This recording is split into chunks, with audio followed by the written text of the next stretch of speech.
The path is blocked yet again. Oryx's 8 always appears in times like this. How convenient.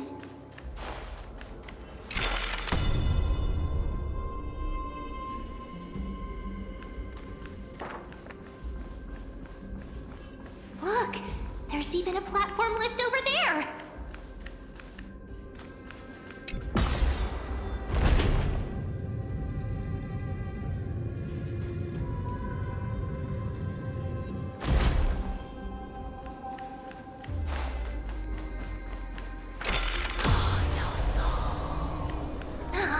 A chest of the past has been left behind, but none of its treasures remain inside.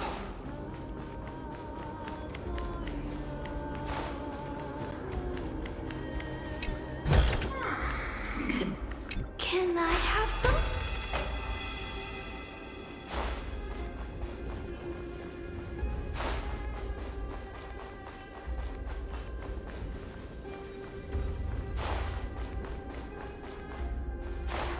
Wait, what if the miracle suddenly loses its effect?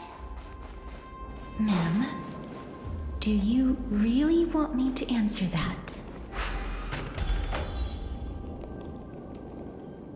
Stay back. Don't come any closer. Don't come near me. Huh? Why does he look so panicked? Did the black tide monsters frighten him? Or is he actually scared of his own extraordinary power? There's no need to be alarmed. We're just passing by the area. See? None of us look threatening. You have a point. Although, while this might once have been the royal vault, it's since been plundered empty. So please go away right this instant. You've misunderstood us. We simply heard your shouts as we were passing by, then decided to come over to find out what happened. My goodness. Did I really yell out loud? How rude of me. I'm sorry to have bothered you. I merely saw a warrior. While that spirit didn't harm me, his blows really packed a hefty punch. A warrior? Could it be... Wait a minute. You seem to be quite different from him. Are you actually alive? How can you walk around here while alive? It's a long story. We're here to seek an audience with Thanatos.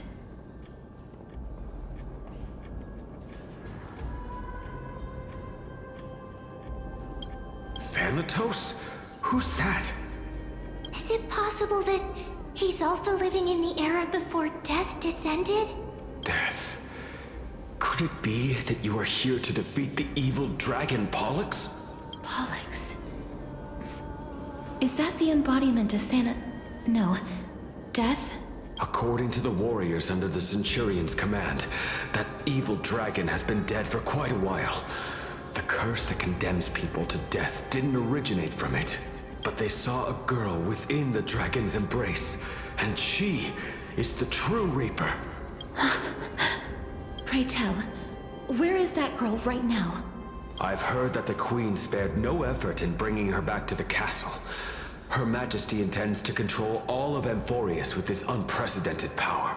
As for whether this rumor is true, well, no one knows. You have my thanks for the invaluable insight that you've given us. Please, treat this touch as a token of my gratitude. You... Are you...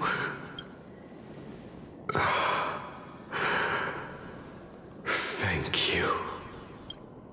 This is his...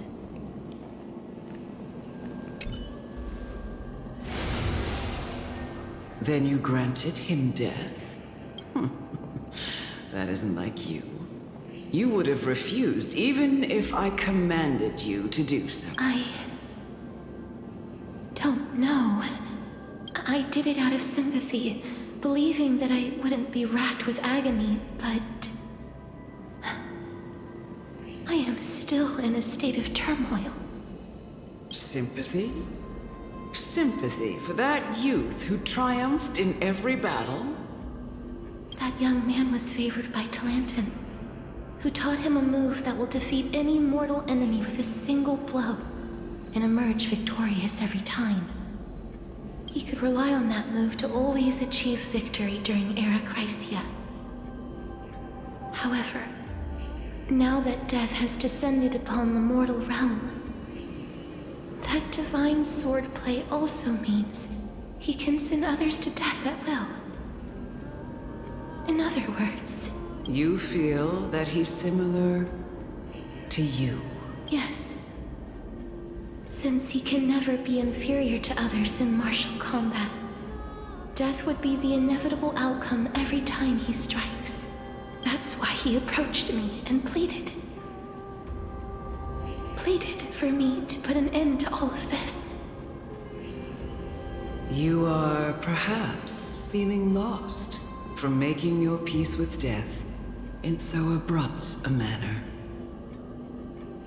I have not made peace with death. I've seen the people of Idonia stand tall and proud in the face of death. Even before the fated finale arrived, they were already content with the lives that they'd lived. They had such proud expressions. Expressions that made me believe death would be an insult to these mortals if the concept is truly a power that a god had carelessly cast down upon the world. Perhaps death's authority was never meant to exist in this world. Just like how I shouldn't exist. I won't refute your beliefs for now, but would you be interested in listening to a story of mine? It's a fairy tale from foreign lands, told by the person who brought you to me in that ice field long ago. A tale told by the Queen of Styxia.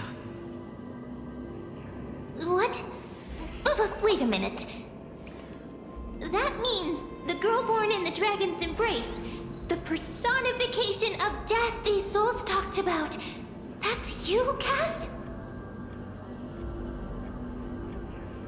I've already had an inkling for a while now. But I honestly have no memories of Styxia.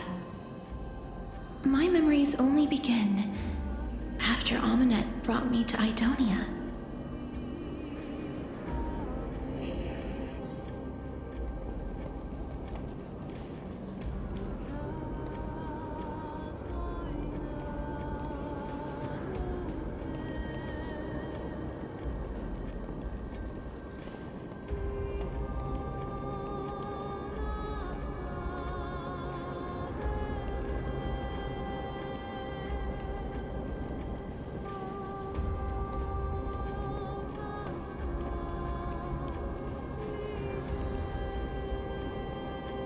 Mr. Svarog! Oh!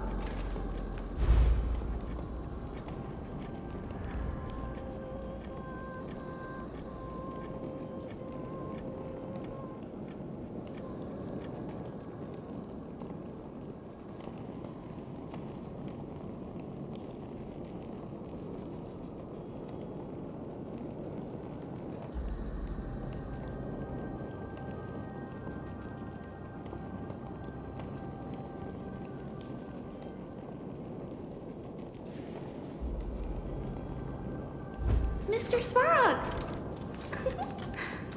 Oh!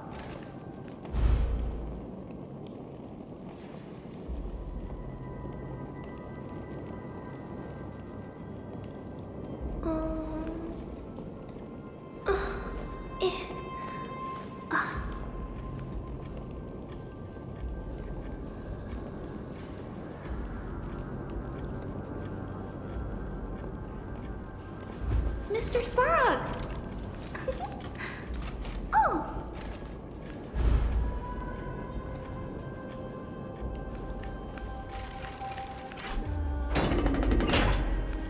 look back.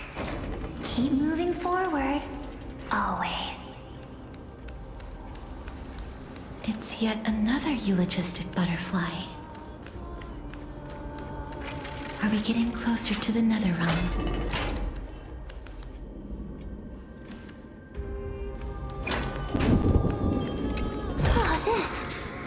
This is...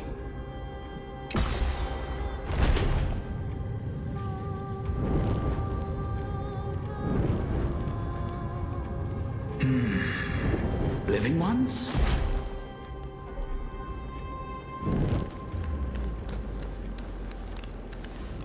Oh, could you be the scions of Styxia? Did you hear about the great work that I'm doing here? And have thus arrived to give me the last material that I need for transmutation? Great work? Have you heard of the great name of Pollux, perchance?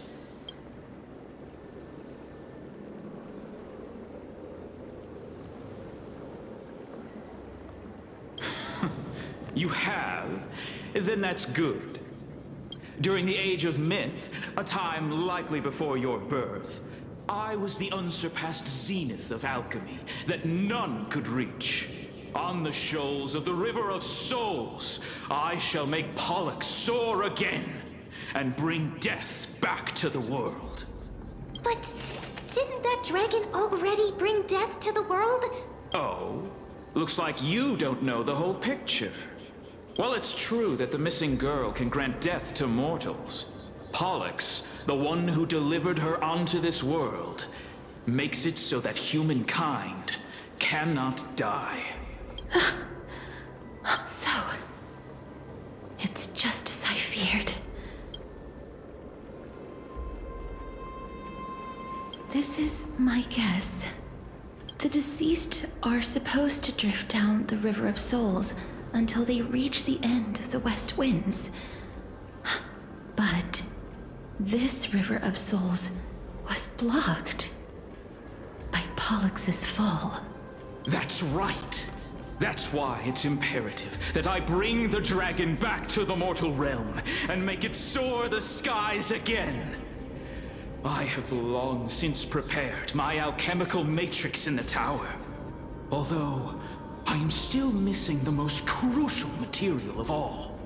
That final ingredient, the final sacrifice, is none other than the girl who lives out her days with death. Huh? What's going on? You didn't touch him, did you? I know that I am no longer capable of carrying out that task. Take this, all of you, and please fulfill that great undertaking on my behalf. This... We had been inebriated in Fagusa's feast for too long before we began to seek divine bestowed death, so that we could be freed from the whims of fate. However, that brought doom upon us. Instead of summoning a supreme god, we encountered a monster that cut off the River of Souls. That detestable dragon Pollux denied all the dead from the gates of the Nether Realm. Unable to rest in peace, these departed spirits engulfed Styxia like a roaring tide. As a result, my city and its people no longer exist. That child is the only person whom I managed to save. Born within the evil dragon's abdomen, she has possessed the talent of death since her birth.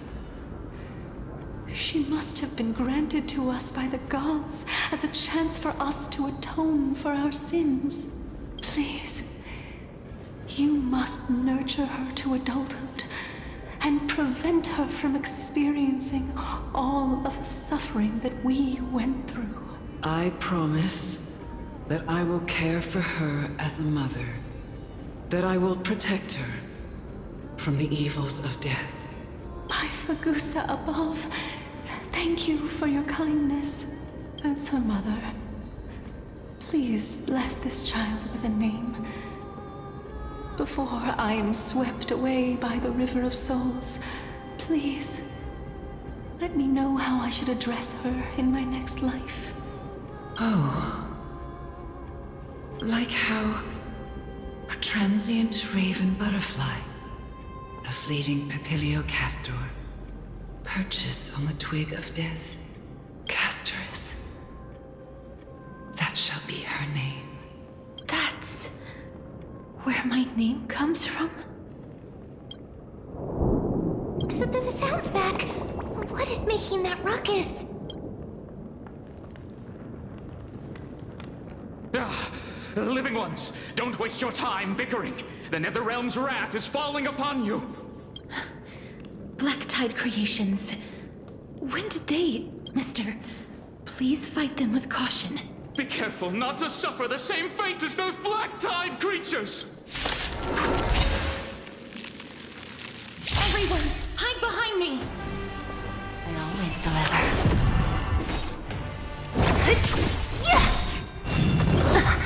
I'll free you from your chains. Disappear among the sea of butterflies. Illusions of the past. Target threat index. Hide. Sure, I'll play along.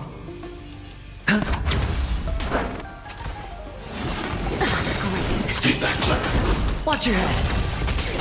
I want to protect everyone. Help me, Mr. Sora! Lose some, win some. Bending the rules. So you are afraid of me. I'll end your misery. Who's next? It's your command. Are you alright? I'm okay. Annihilate. Time for a lesson. Hedge your bets. What a headache. Disappear among the sea of butterflies. Illusions of the past. There's so many of them. How are we holding up?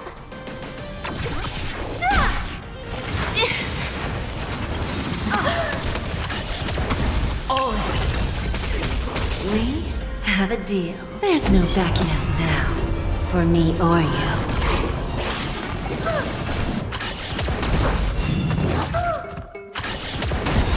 I want to protect everyone. Help me, Mr. Sora! Who's the little backstabber? Eliminating threat. Spend freely. The dice have been cast. Bust. Or maybe I'll take it all.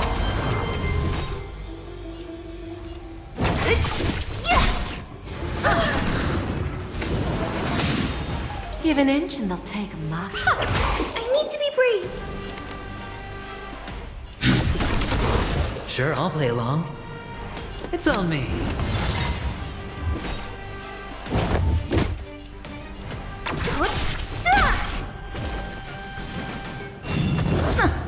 Watch your head. Stay back, Clara. Stay back, Clara. I'll free you from your chains. Disappear among the sea of butterflies. Illusions of the past. Don't mess with me. I'll end your misery. Lose some, win some. Don't let me down.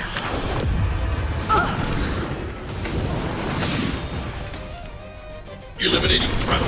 Hedge your bets. What a headache. Disappear among the sea of butterflies. Illusions of the past. Where there's a will, there's a way. There's no backing out now. For me or you. I'm not afraid of you. Who's the little backstabber? I want to protect everyone. Help me, Mr. Sora!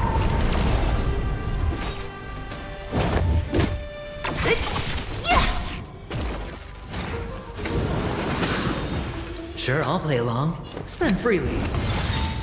The dice have been bust. Or maybe I'll take it all. Who's next? It's man. Watch your head. I need to be brave. Hide. Don't mess with me. I always deliver.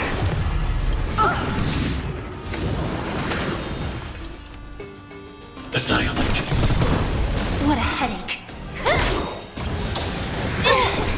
Stay back, Clara. Here. Our souls. For the feast of strife. Upon their triumphant return.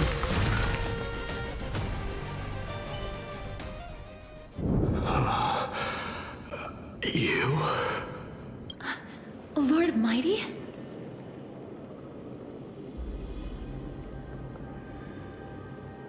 Lord Mighty, you've been through some tough battles once again. That black tide is endless. My death is only temporary. I will find my path of return and go back to the world of the living and continue my protection. Lord Mighty, I have always wanted to. Why does death reject you? I'm the one resisting it. I must resist the temptation to go with the flow. I'll go against the current and kill my way out of this cursed nether realm. That is my destiny. It seems like he's completely focused on resisting the temptation of the dead's whispers. He's working hard every minute to deny death. It seems his battlefield is not limited to the world of the living. Lord Mighty, are you willing to travel with us? We're headed for the Matrix inside that tower to summon Thanatos from their prolonged concealment. Thanatos. Challenge.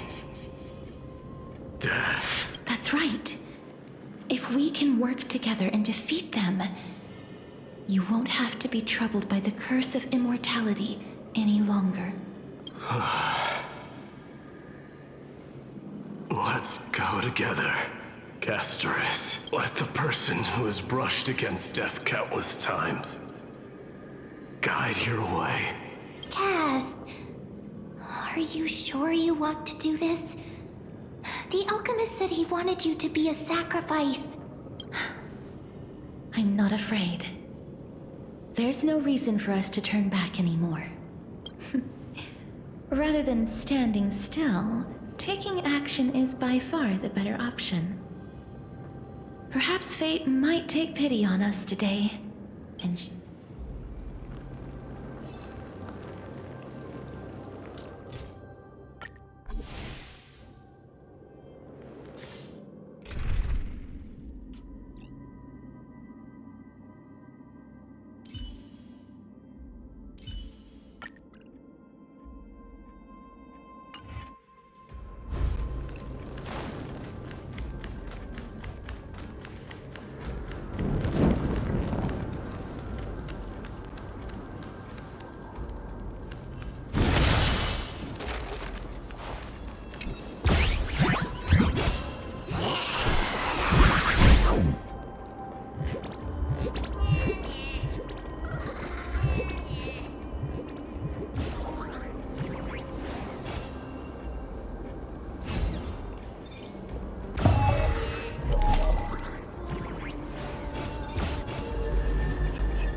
have some?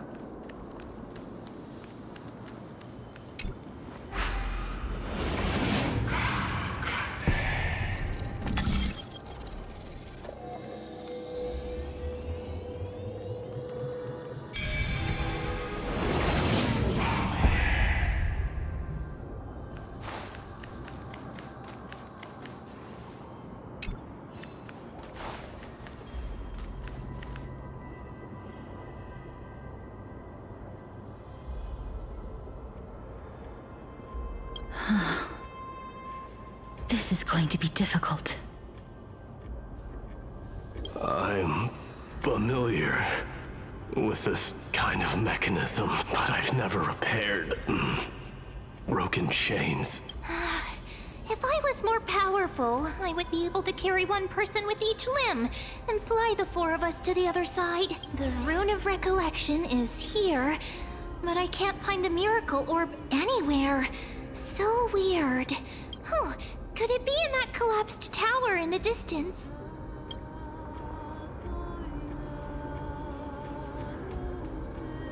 It's still up to me to step up in a crisis. Wait here. I'll go check things out.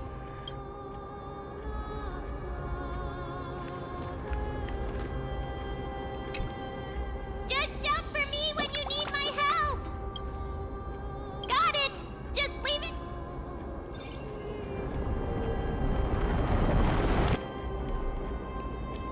Mem did it.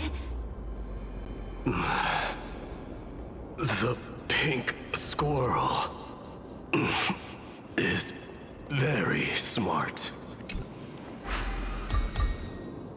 Why am I a squirrel now? The miracle's range is limited. Please come a little closer.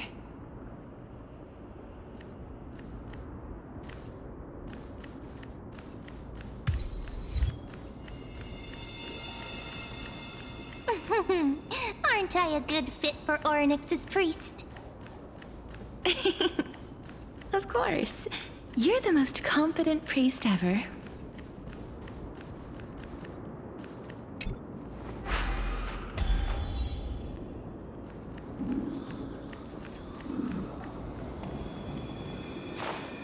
The alchemical matrix should be behind this door. Is... Wow, there are so many of you! It's little Cass and little Grape. Oh, there's also little D and the pink puppy! Trian? Aren't you... Get what? I'm getting even more confused.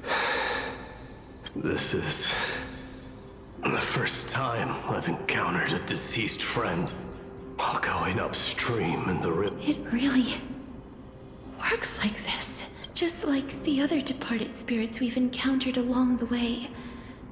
I'm also unable to sense the aura of the living on Lady Trian. Yup, you're right. Trian already knows that she'll not be able to return to everyone's side. But Trian believed that little Cass would eventually return to the Netherrealm. So, Trian has been standing here, at this spot closest to the world of the living, and waiting for little Cass. Oh. It must have been very tough for you. But according to what Trian said, we're almost at the entrance of the Netherrealm. Trian promised Trevi and Trinan that when little Cass got here, Trian would get the gift ready and be the first person to run over and welcome you.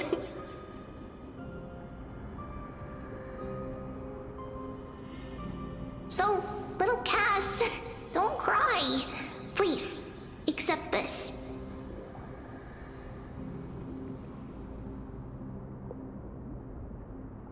We finally finished it. This is what Lady Treeby once mentioned. The gift for me that you didn't manage to finish. The Holy Maiden of Janus. Even when separated by life and death, their thoughts are still connected. Trian spent a lot of time drawing this. Trian hopes that little Cass likes it. Seriously? It's seriously a wonderful drawing. Lady Trian.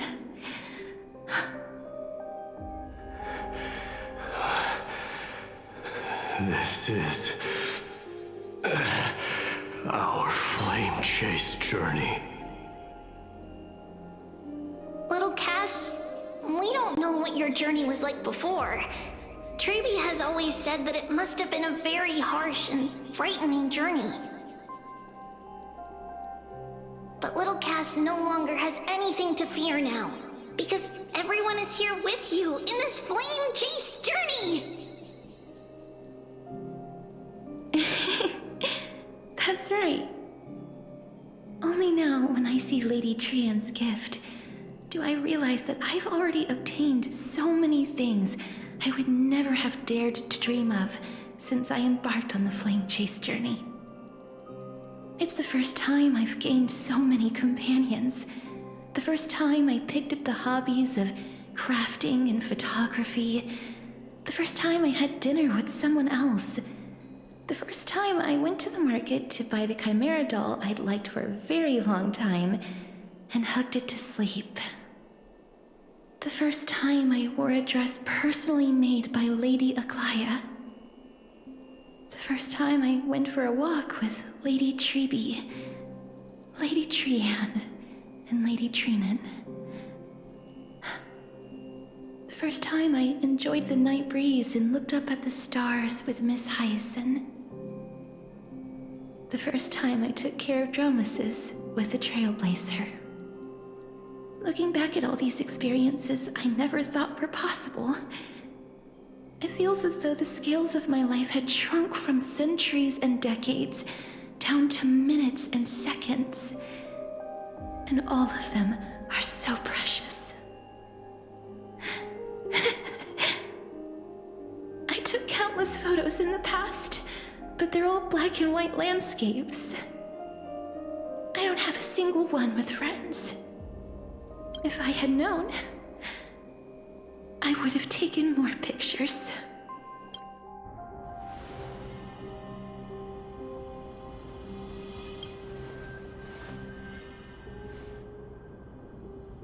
Trian says yes! Trian likes little Cass and would love to take a picture with little Cass. Sadly, being departed souls, our images cannot be captured in the world of the living.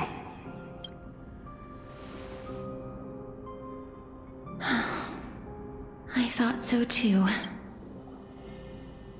What? Are we seriously going to leave any room for regret?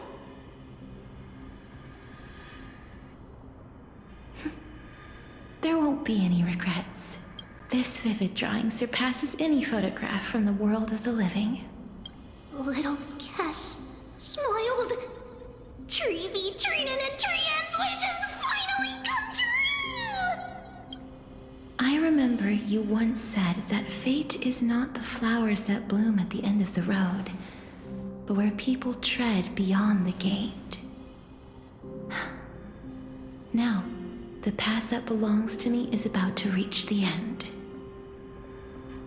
Thank you for bringing me the final key.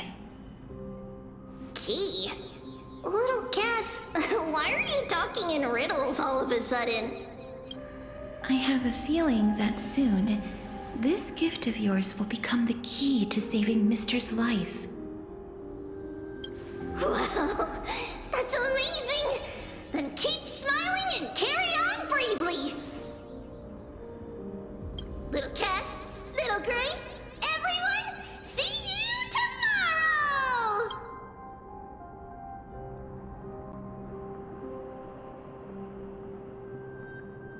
Lady Trian. The aura of this place. We have indeed reached the end of the stream of souls. If I go any further, I might lose myself. I must leave now, for the black tide still wreaks havoc in the realm of the living.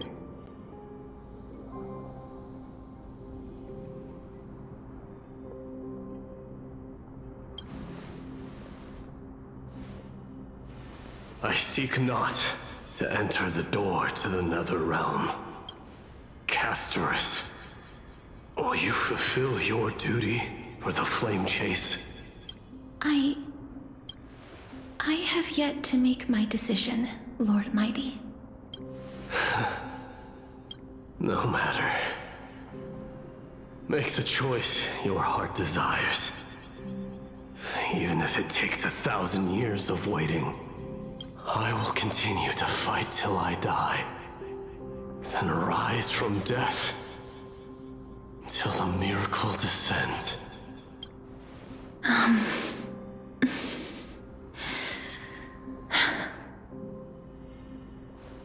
There is one more thing you should know, Lord Mighty.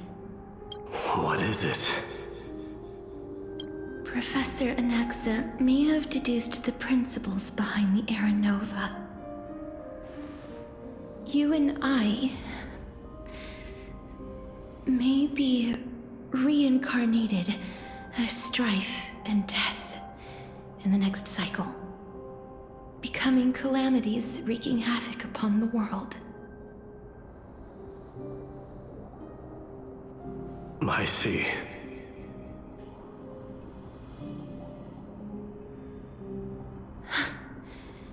Is that all? Are you going to accept such a fate without complaints? Do you have a strategy to shatter the shackles of our fate? I haven't found it yet. Perhaps I never will. Then, cease wasting your thoughts on futile matters. Control what little you can. And when fate's inescapable grasp comes, resist it with the strength of your mighty will.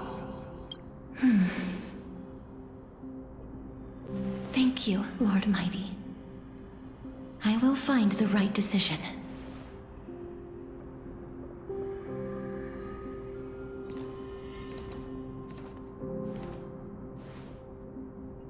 In the name of strife, may you meet a fitting end. This must be the alchemical matrix the spirit mentioned. Let's see. We need to insert Aquila's sky, Georios' earth, Kefali's fire, Fagusa's ocean, and Nestia's love. It seems our sweet Princess Homebody has made up her mind. In that case, seamstress, I suppose I no longer need to deliver your message. My time is rather precious after all. Whether you wish to break free from death or not, please, follow your heart. By the promise you once made, I ask that you fulfill your duty one final time. Castorus, please, live as a human, and die as one. According to that alchemist, the final piece is supposed to be me. However, he is not privy to the past, and therefore cannot see the full picture. The past? I saw the twins of death in Kefali's memory, and now I am certain that I was one of them. The trial of the Hand of Shadow demanded taking the life of your family. I died during that trial, falling before the gate to the new world. And my sister, whom I never met, became the Titan Thanatos of this cycle. She was consumed with regret over my death, so she used the Titan's authority to reforge my soul. Yet, it also means she has never revealed herself to anyone, hidden away from the entire world. That's because the Titan she became already fell at the start of everything. They died for me, and now lie in slumber in the River of Souls. You mean... Pollux? That's right. The River of Souls is no material river. It cannot be blocked by ordinary means. Only a divine corpse can prevent the dead from reaching the next world. And that's why... we have to awaken Pollux from death before we can retrieve the core flame of death. We have to reforge its body with the power of alchemy. But Cass, if that alchemist speaks the truth, does that mean you're also part of the dragon body? According to those departed spirits, I was indeed born as the dragon's twin. But before we talk about that, have you heard the sighs? I heard them too. So what are those? I think it's probably the sign of Pollux's wish being fulfilled. They must have realized how heavy a price they'd need to pay when they used their divine authority to resurrect a dead woman. That's why they exerted every ounce of their strength to send me to Styxia, a city that called for death, a land where none is hostile to death. They never saw their wish fulfilled and fell so prematurely, all because they wanted to give me a new life. Pollux must really want to know how their sister has been after giving their all to save her. That wish is the reason Pollux's soul still lingers in the mortal realm even after their fall, quietly watching and documenting every detail of their sister's life. So instead of picking up objects on the way here... We were instead showing things to a strand of yearning that lingers here. Now, we must weave these yearnings together and restore them into Pollux's complete soul. But all of this is just a hypothesis, right? What if we go through with the ritual and it turns out totally different? That's fine. As Professor Anaxa often reminds us, such is the nature of alchemy. The true outcome can only be known once the process is complete. This is why alchemy is also known as the miracle of creation. Now, the puzzle of Pollux's yearnings is nearly complete, with only one final piece remaining. I shall reveal what they have been yearning to know in the alchemical matrix. I will show them my whole life since I left Styxia. Lady Trienne has already drawn a picture of my entire life, and it is now in my hands.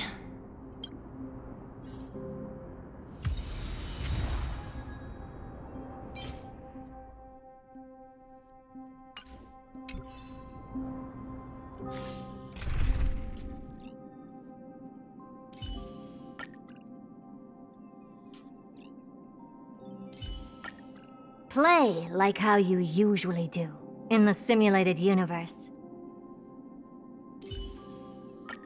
May our journey be free of troubles and lead us starward.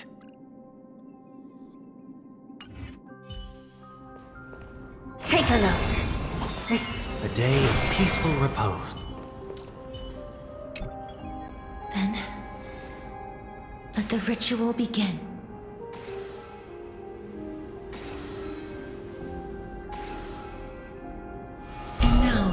The objective is complete. That is all.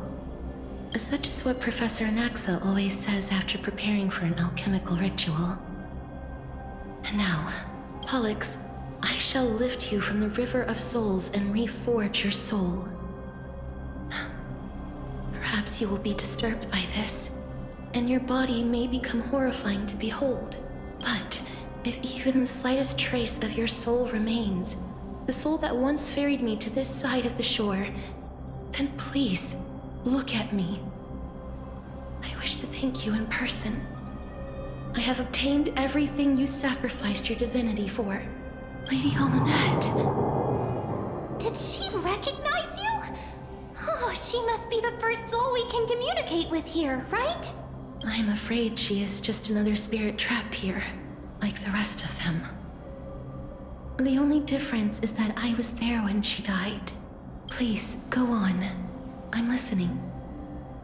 Are you about to tell the story of Styxia? Yes.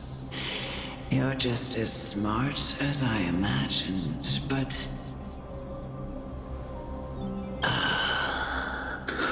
never mind. Now's not the time. There's no need to worry, Elder. Take a look around you. You're already at the resting place of the dead. The world of the dead? But how? I understand that you chose to remain silent about the story to protect Castorus, the girl who coexists with death, but you no longer need to hide that story. I can assure you that you have protected that girl's life well.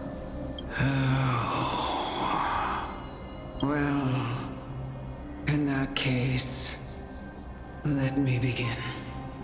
Styxia, the pearl of the ocean, plagued by unwarranted calamity and ravaged by death in the fairy tale. It was the first city-state to shift their faith towards death, even before Idonia did. From where you stand now, I suppose that's a bit hard to believe. Indeed. I cannot imagine that those from the era Chrysia, blessed with eternal life, could ever yearn for death. I have pondered the same question, child. But I am afraid there is no clear answer to it. Journeys and epics are only glorious and magnificent because all things eventually fade to dust. That's how someone once explained to me why death is necessary to the world. But I still can't take that as the final answer. Would a world without journeys and epics be worse off? I take it the one who spoke this line was a general, or perhaps a warrior. I, however, did find some inspiration in these words. Would you like to hear my thoughts, Castorus? Please enlighten me, Lady Almonette. Though I have already made up my mind on how to handle the authority and core flame of death, your words might truly guide me toward the path forward. You and I are neither warriors nor generals. Therefore, journeys and epics cannot truly resonate with us. But what if I reframe it like this? What if love is not a trait bestowed upon mortals by Nestia, but a blessing from death? Love. No one ever invented the word cherish in the era when life was eternal. For all the good things in the world could be revisited endlessly, and every bond formed carried no risk of being severed. The so-called era Chrysia was an age devoid of both virtue and sin. People did not truly live. They simply existed, going through the motions without passion or purpose, then waiting for something to happen. Perhaps the people of Styxia chose to embrace death not out of fascination with its cruel and fearsome side, but instead became fixated and obsessed with the impulses and desires tied to a finite existence. Therefore, death death is not a thing of fear and desperation, but... That's right, Casterus.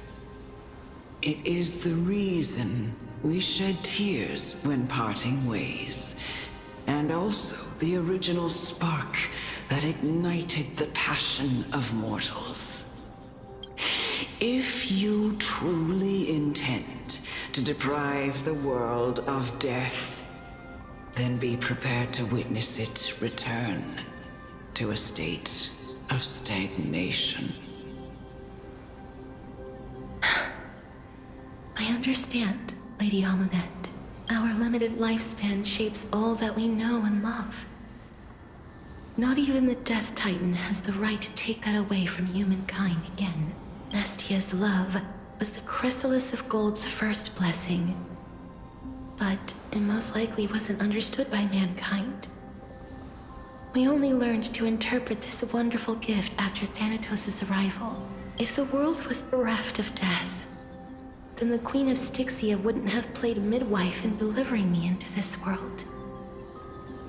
You wouldn't have welcomed me into Idonia, and Aglaia would never have invited me to join the Flame Chase journey. None of these stories would ever have happened, and I would never have lived, let alone found happiness. Thank you, Mother. I will use all the love I've experienced in this long life to complete the final miracle. My teacher, Anaxagoras, grant me the wisdom of all things. I call upon thee, the stripped dead dragon's corpse.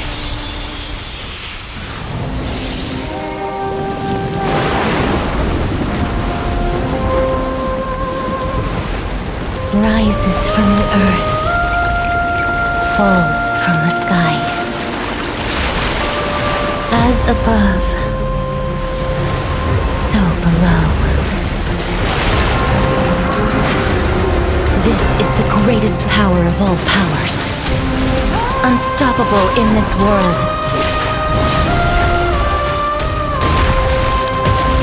The great work that commands all death. I shall grant you embrace.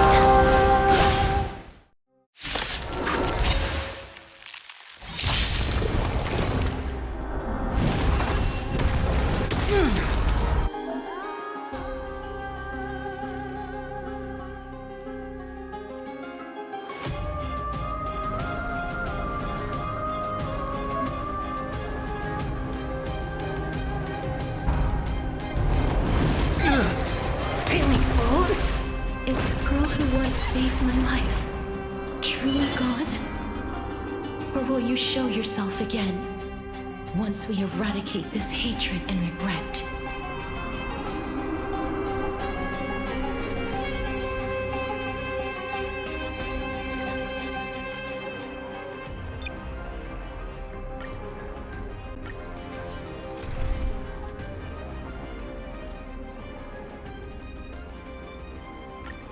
Your call. I can take either side.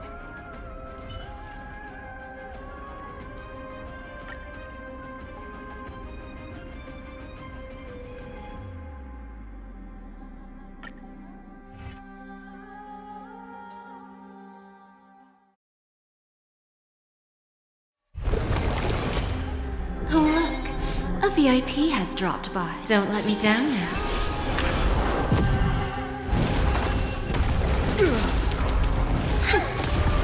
Is the girl who once saved my life truly gone? Or will you show yourself again, once we eradicate this hatred and regret?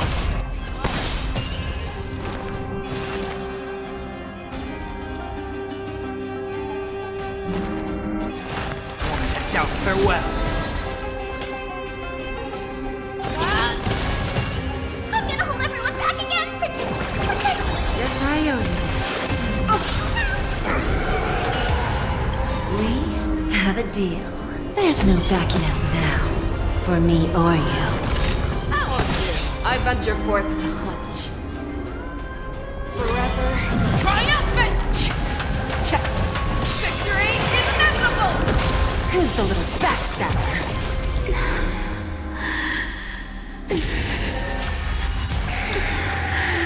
And I know you're anxious. Some wins some. Shh. Don't be afraid. The fearless knows not fear! Heard the call.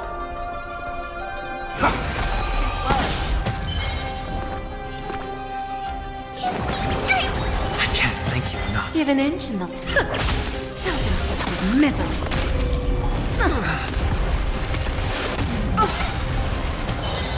This mortal form. Watch over you and guide you on your path. Fiends or devil, I'll crush them all! Never hesitate! That won't do. Seek and you shall receive. I venture forth to hunt. Forever triumphant! Victory is inevitable! It's of no consequence. Get them!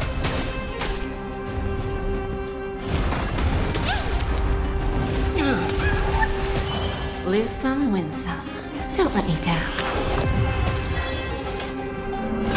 The fearless knows not fear. Too slow.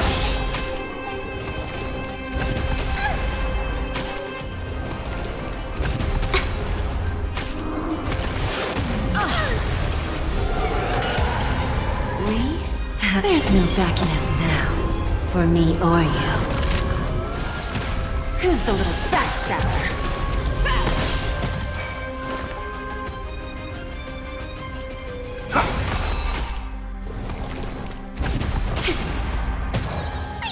Strike will get them! Give an inch and they'll take.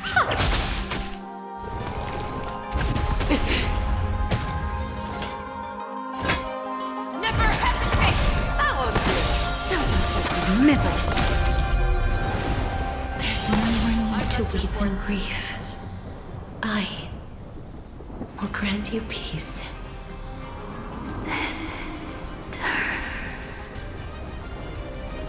Yes, it's me. I'm back. There's no time like the present. Forever triumphant! Victory is inevitable!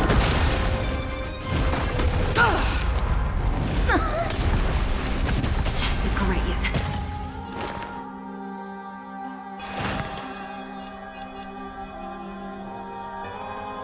Head down, farewell. Thank you. Stay safe. This mortal form. Watch over you and guide you on your path. Don't come any closer! Fiends or devil, I'll crush them all! Bad. Be careful. They may be moving by instinct, but there is fury welling up within them.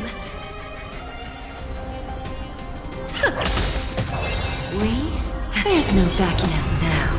For me or you. Who's the little backstabber?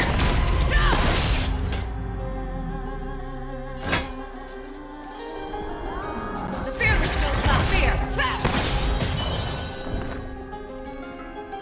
Get them! Serenity is before me. Fangs and claws got dull.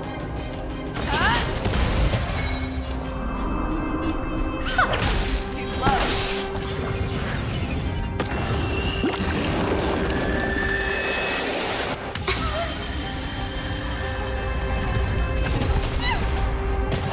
I venture forth to hunt. Forever triumphant! Victory is inevitable! Give me strength! I can't thank you enough.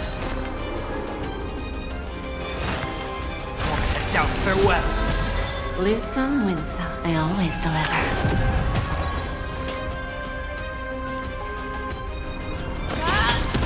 Self-inflicted misery.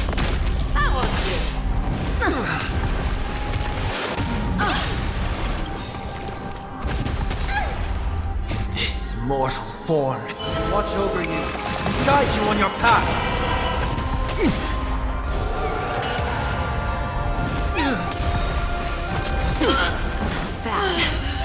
Fiends or devils, I'll crush them all! We have it. There's no backing out now. For me or you. I'm gonna hold everyone back again! Protect me! Guess I owe you one. I'll overcome the thorns.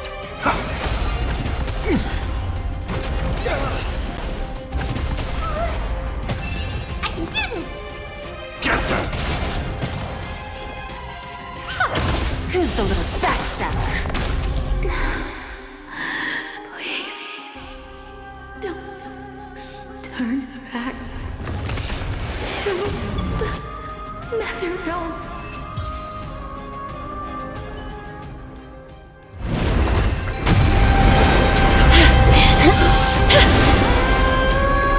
Oh, death. Sleep in peace.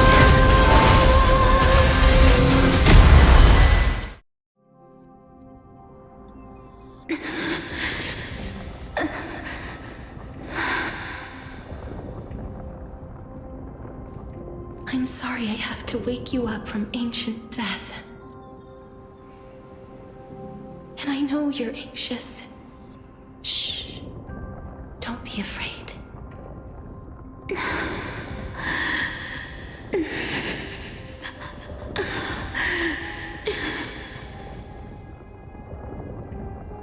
Do you remember me? I'm the girl you once carried across the Sea of Souls. I'm sorry I wasn't able to remember you, but with the help of many people, I was finally able to pick up these broken fragments of my past.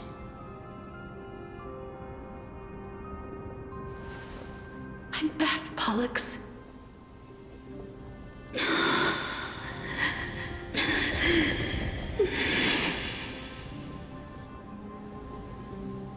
I know this might not be what you wanted.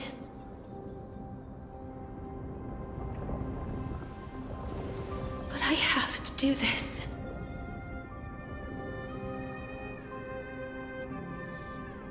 So please, carry me across the Sea of Souls again and return me to the Netherrealm, just like you did in the past. Please take me to where the core flame of death rests.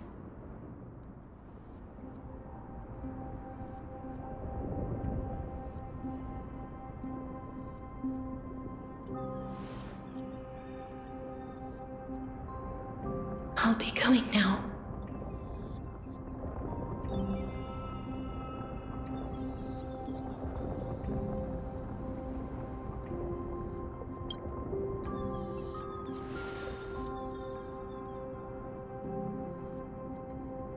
They may look scary, but as long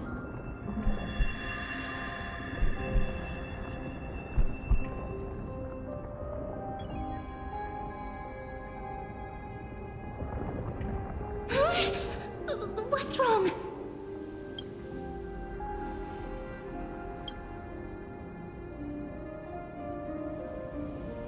Are you... What's wrong with him? His time is almost up. If I don't go now, I'm afraid his soul will return to Thanatos' embrace before me. What? Oh no!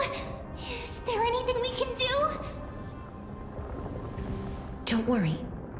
I promised I would ask Thanatos for the Trailblazers' right to roam the Earth again.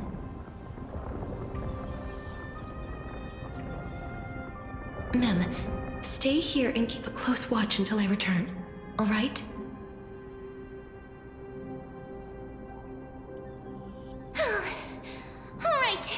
I'm the best at taking care of others. Go on, Cass. Make sure not to leave yourself with any regrets.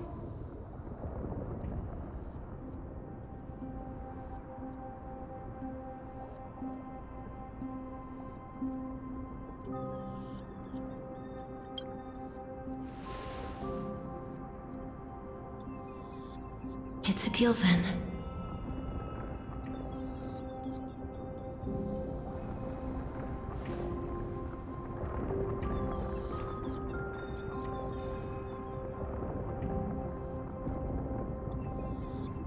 Please.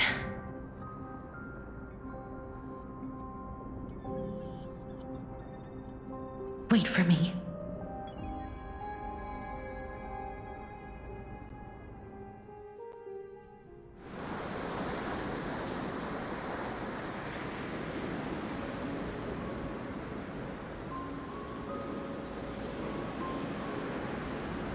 After all that, you still ended up back here.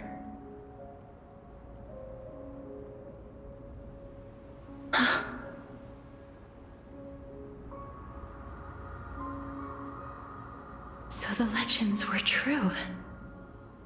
The Netherrealm really is a sea of flowers. Yes. Just like the flower fields we tended to back then. Is that you, Pelixia? Do you remember me? I don't have the memories from that time, but I've seen you before during an experiment. I see. Call me Thanatos, then. It'll be easier. However, since you recognize the name, you must already know everything about Thanatos, right? Yes. I'm here to reforge the order of life and death in Amphorius.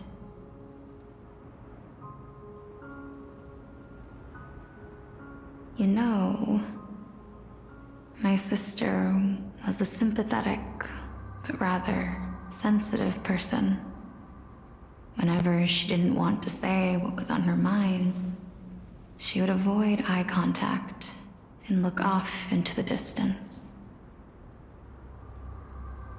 Just like what you are doing now. Can you tell me about the last Era Nova? What did you do, Pelixia?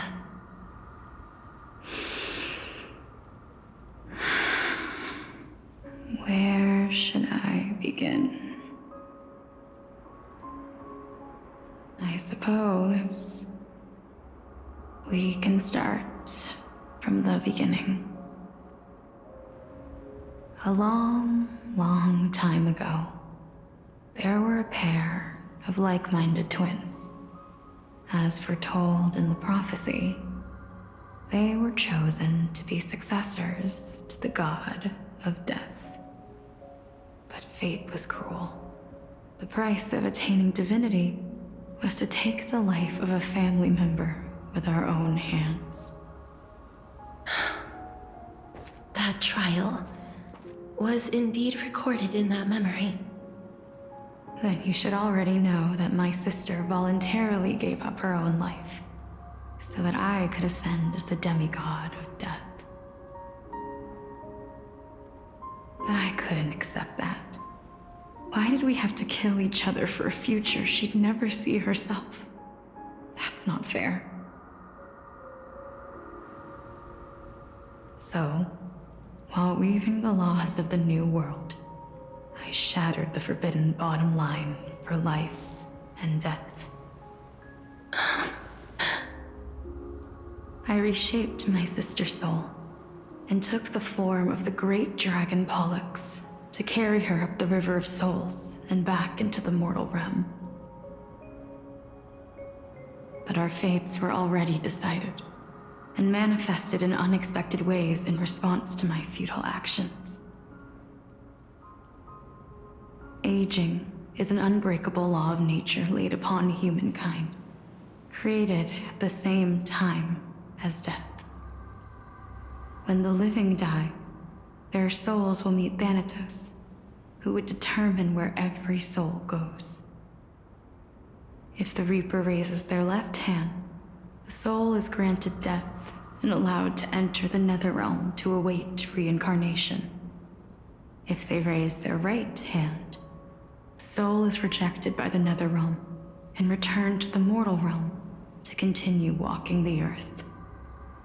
That's why the Hand of Shadow can only lay down judgment and not embrace another being.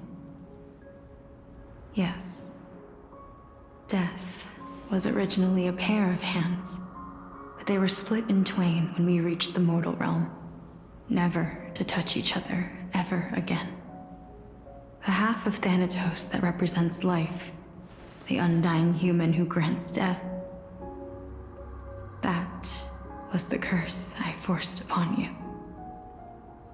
Then, what about you? As the half of Thanatos representing death, I shoulder the fate of defying death. I died the moment I entered the world of the living. From then on, my Titan also no longer existed in this world. The cycle of life and death stopped. Souls were denied their audience with death, and were left stranded within an ever-rising river of the dead. What irony. My selfish desire to save your life gave you and the world a fate far worse than death instead. Then, what was left of my reason was left behind in the Netherrealm, where I've been taking care of these flowers day after day, until there is now a sea of them, all while mulling over the subject of life, death, parting, and enduring an endless loneliness. Fate is absurd indeed. Our lives were a mirrored image of one another, like a pair of hands. Even so, we arrived at the same destination. We walked different paths, yet experienced the same pain. I had hoped that maybe you would at least have a good life in this cycle. I'm sorry. I lived my life well. It didn't go to waste. As far as I'm concerned, you did nothing wrong. Even though I forced the authority of granting death to humanity upon you, a total stranger. Too many responsibilities were forced upon me in the course of this long journey. I was once lost, even upset. But I realized recently that if it weren't for your blessing, I wouldn't have understood the source of these emotions, nor would I have realized my purpose. I wouldn't have made it here to reunite with my missing half. And we wouldn't be discussing our past while sharing the same view of this landscape. I wouldn't have understood the meaning of our existence. The meaning of our existence. This sea of flowers blooms on dead land, because we sowed it with the seeds of our separation and watered it with our tears of loneliness. Yes, the only thing death is allowed to create are flowers that bloom from blood and tears. That's why Thanatos cannot create living beings at will, nor can the Hand of Shadow determine a person's remaining days. Because the life and death of mortals should never be dictated by another's will. Are you saying there's no point in Thanatos' existence? No. No single being can bear the scales of life and death on their own, not even a god. Life and death weigh equally heavy. We both know that now, don't we? You, too, must have had a difficult life. We've taken quite the ridiculous journey together, haven't we?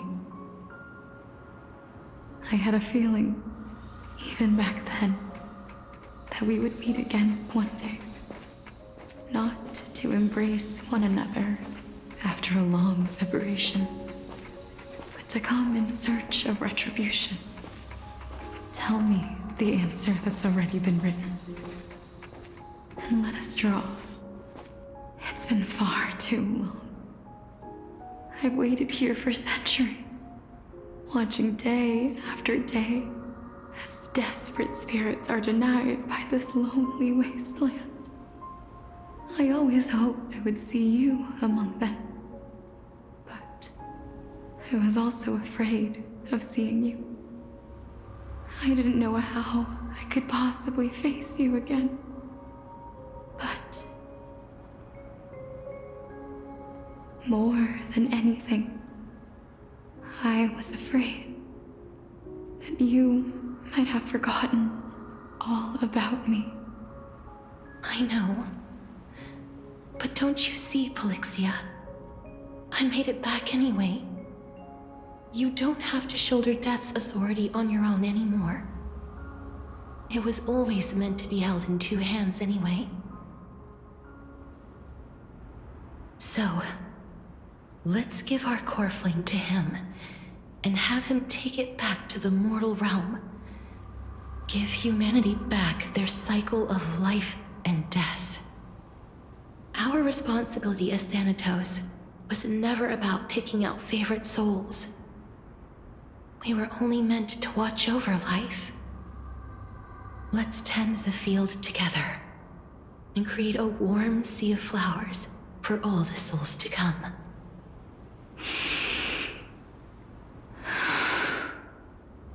What do you think, Polixia? Yes, just one last step. You shall wither, and through that, the dead will sprout again from the remains, and be reborn with the dead flame. As foretold by the prophecy, Thanatos' authority is only destined for only one person to wield. As the Chrysos heir of death, as their demigod, as a titan, our fated moment has arrived once again. Just like before. Yes, just like before. But unlike that time, the ones undergoing the trial this time are prepared. You've made up your mind? Yes, as dictated by fate. But I won't be afraid. As long as you're here with me. Complete your trial in this life. Grant me the embrace of death, and light the spark of life ablaze. You've been tempered by life and death. I know you'll be able to give this wasteland its first breath of life. Like a raven butterfly, flying swiftly into the netherrealm, perching on the twig of death.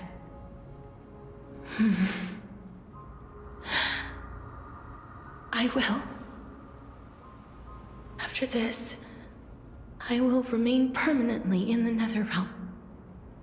The River of Souls shall return here and rain down from the sky, scattering souls across the earth. The cycle of life and death will flow once again. The sea of flowers you sowed shall bear countless joyous or sorrowful souls, and bloom evermore.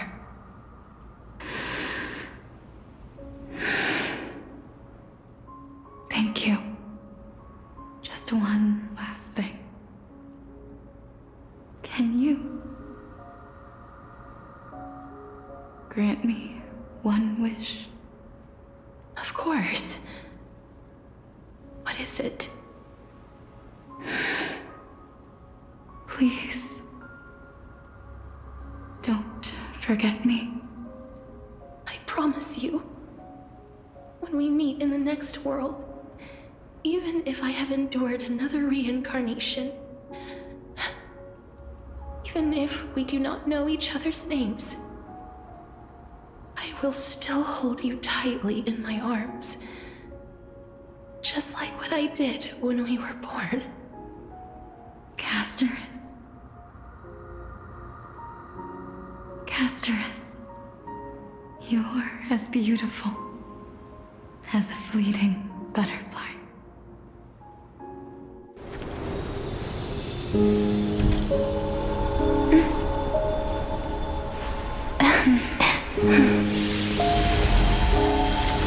I will bring rest to death. And from now on, stagnant life will once again flow.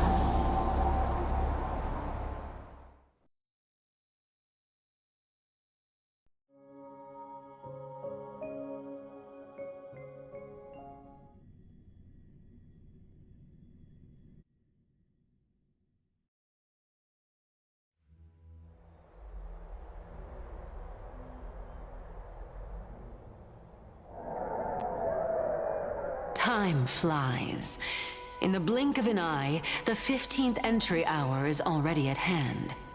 When this farce is over, your soul will be placed on the scales of life and death.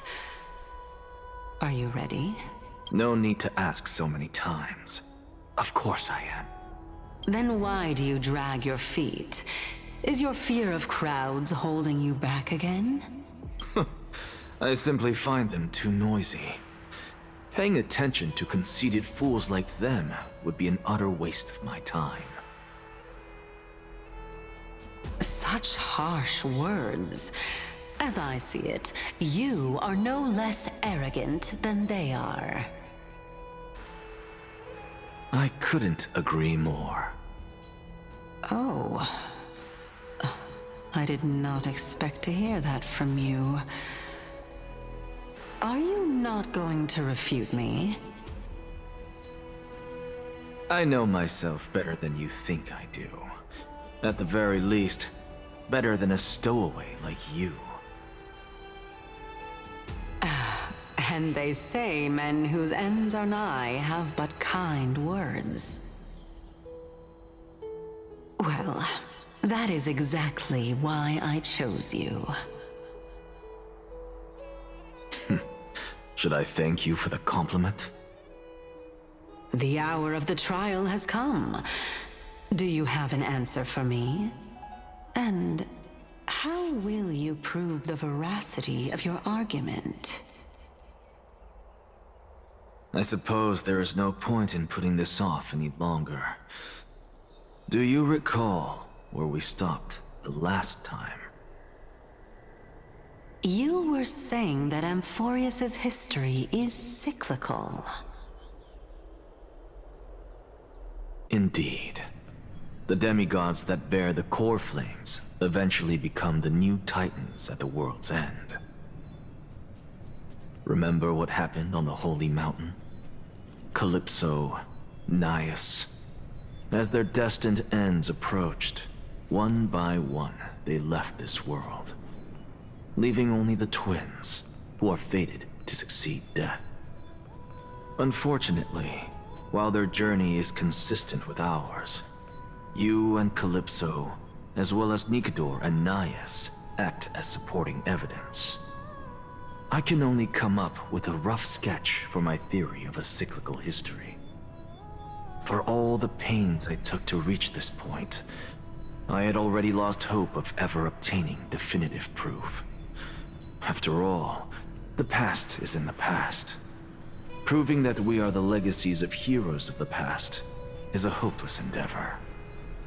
That is, until I met a girl named Polixia and her sister. If Castorus was truly sent from the past to the present for the Titan's self-serving reasons, then having lived through 2 cycles, and with Styxia as the pivot, she will no doubt be the link to connect all of this together. If the Twins of Death can bridge 2 cycles to reunite at the shores of the Sea of Souls, then my hypothesis will no longer be just a hypothesis. And you too will get the answer to your question. Well, that is all well and good, but how can you be so sure? If there is even the slightest error in your hypothesis, the girl will be shattered. It matters not. The most important quality a scholar must possess is foolhardiness. If you are overly cautious, then you'll never have the gumption to make the first step, and change will never come. Besides, I, Anaxagoras, am destined to overturn this farcical world. Come, let us go and teach those pathetic worms one final lesson.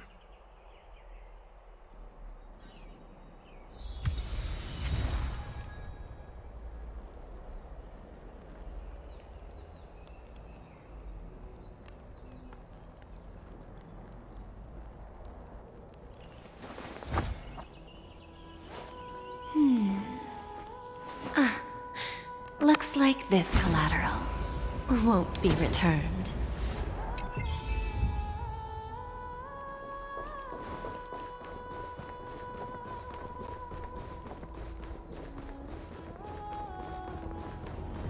Fine. So they are leaving. Let those Chrysos heirs who started this terrible war hear you. Let them hear the voices of the people!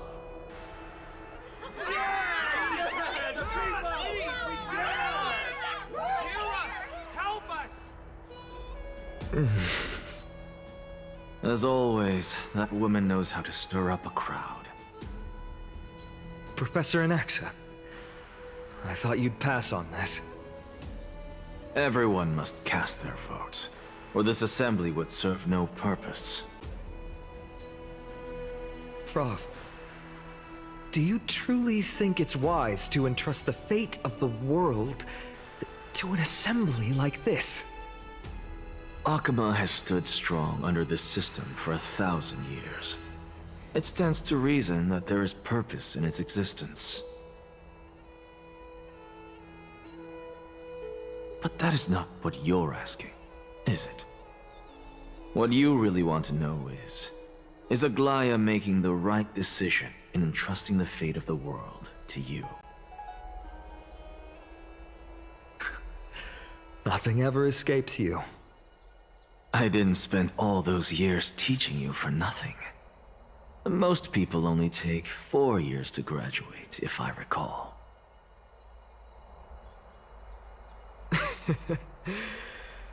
To tell the truth, I feel like I'm on my way to an execution chamber instead of a podium.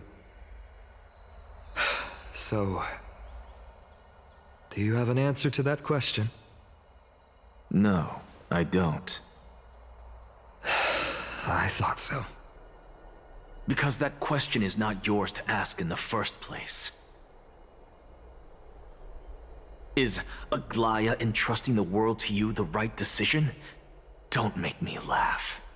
That is a question that woman must answer herself. Why are you fretting about this on her behalf? Or have you been seeing yourself as her pawn all this time? Listen up. I'll say this only once. Flip your perspective around and ask yourself this instead. What should I do to ensure that the world doesn't stray from the correct path? That is what you should be thinking about. You still have time, so give it some thought. Oh, and don't bother telling me the answer. Tell it to those begging for salvation from the gods. Got it. Thank you, Professor Anaxa. That's Anaxagoras to you. Who will you be voting for?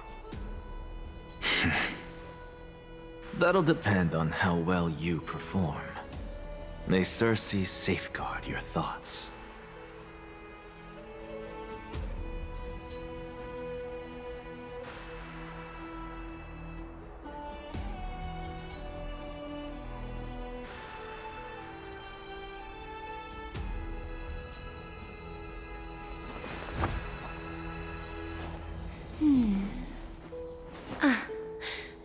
Looks like this collateral won't be returned.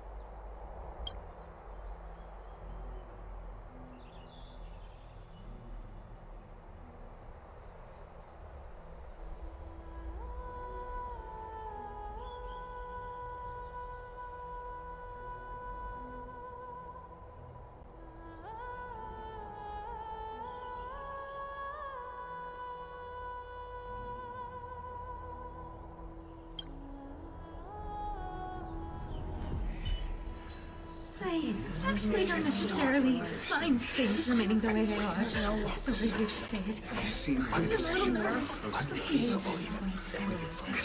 Thank you. Elders and citizens, silence, if you please. As the Theoros, I present to you Finan of Ides Elysiae, virtuous citizen of Akima, and the last speaker of the Assembly. Much obliged, Lord Lycus. I remember him. He's the penniless lad working for Aglaya. Where's Lady Goldweaver? Why is she sending this guy to give the last speech? Is this really the end of the Flame Chase journey? Can this dude really face down kindness? I actually don't necessarily mind things remaining the way they are. The way you say it. By Kefali above, dear citizens of Akima, as you look upon me, so too do I see you. I see your fear and misgivings, your apprehension about the discord between the Chrysos heirs and the Council of Elders, and your uneasiness about the future of the Holy City. Yet, before you contemplate something as grand as the fate of the world, I ask that you look closer. Look beyond the horizon illuminated by Kefali, at the crisis threatening to overwhelm us. What? Ides Elysiae, my beloved hometown, is a village forgotten by time. It is a place with the most invigorating breeze and wheat fields that spread all the way to the sea. I once thought that there I would enjoy a lifetime of peace and quiet with my friends and family. How I wish I could invite all of you to that paradise, far from the noise and chatter of the world. Alas, I can't. Because she, and all that she nurtured, all that I loved, they have long been devoured by the black tide. My beloved home is no more.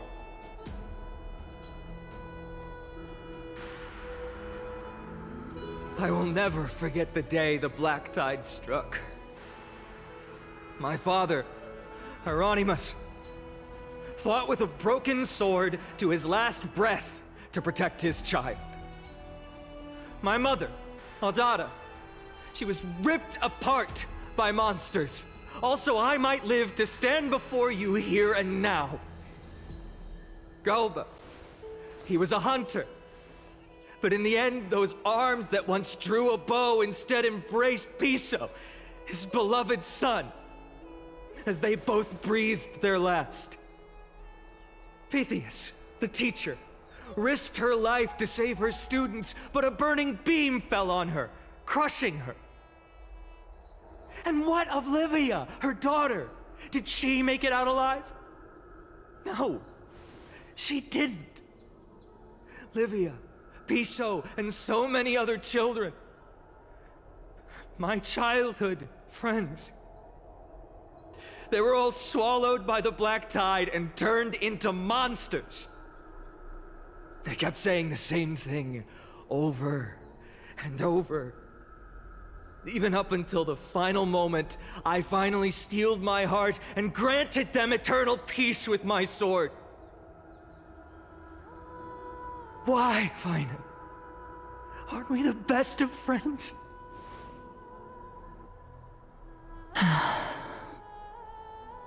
That is the Black Tide. A looming threat that can bring Akuma to its knees any time. Kindness may have promised that with the 3 Titans of Calamity Con, Akuma will return to an era Chrysia once more, but much as it pains me, I must disappoint you. While the demigod of strife has done everything in his power to hold them back, they are still coming. By now, the name of that black-robed swordmaster, the Flame Reaper, has likely echoed throughout the city already. The roaring thunder is a message from the strife demigod. The Flame Reaper has risen from death, and they hunger for the core flames of the gods.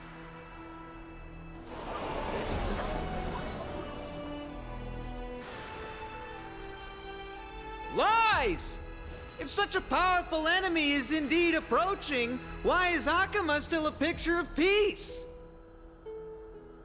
Exactly! The city of Akuma shows no signs of pandemonium or chaos. And why is that? I beg you, spare a moment to think about this. Are we able to stand here and hold this assembly in peace today because the danger has passed? No! This peace we enjoy is no gift of fate. We are able to stand here today only because the Chrysos heirs have stepped up and shielded Akuma from calamity. With her golden threads, Aglaya has preserved and continues to preserve these idyllic days that all of you hold dear. The Council of Elders claims that Aglaya will one day forsake the people because her divinity is eroding her body and soul. But ask yourselves this. Rather than offering her aid and support, why do they choose to watch and push Akuma away from the Flame Chase journey? The answer that no one can bring themselves to speak of. A truth stained in blood and buried in greed, fear, and vanity. Allow me to lay it bare before you. It is because the Council of Elders, which bears Akuma's history and honor, along with this citizens' assembly we once took so much pride in, are now infested with vermin.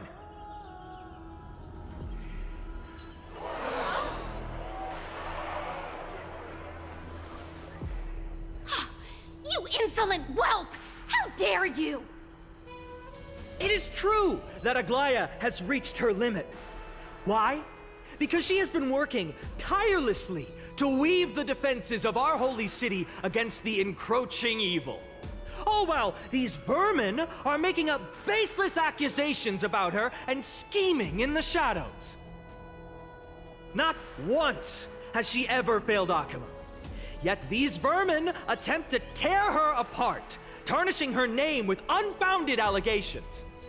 She may have been blessed by divinity, but hasn't her heart always stayed true to humanity? They attempt to mislead you and reduce this assembly to a crude standoff between gods and humans, but citizens of Akuma.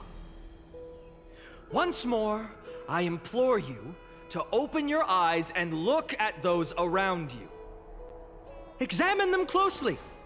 Beneath all that finery, do you see the good heart of a human or the poisonous glands of a pest? Make your judgment, then turn your gaze to the demigods whom so many of you regard as cold and merciless. Do you not see the light of humanity in them? and those who wear the mask of humanity yet utter only hurtful, slanderous words. Can you not see that their souls have been corrupted by power?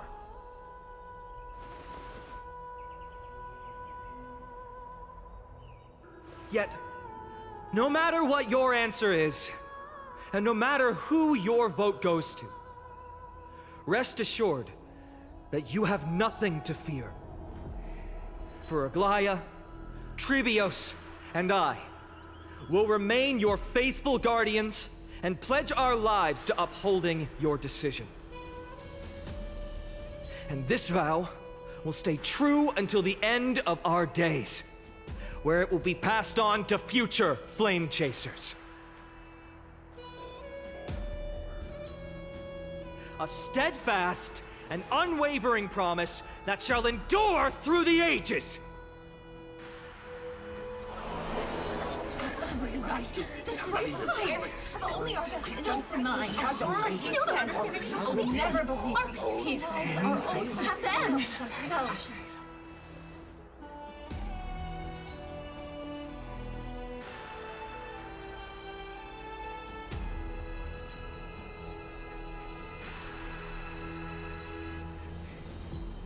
At the present time, on the scales of Talentum, those who call for the continuation of the Flame Chase journey, and those who demand its suspension. Each faction holds an equal share of votes, resulting in a perfect balance. As expected, this is the moment when the Flame Chase journey is the closest to its end. And now, it's your turn to vote, Lord Anaxagoras. Is there anyone else who hasn't voted? No, you're the last. Cast your vote with care, for your decision will break this impasse. I have long since made a decision. Very well. May you bring much needed change to this farcical world. The last vote. Vote for kindness. Who will he vote for?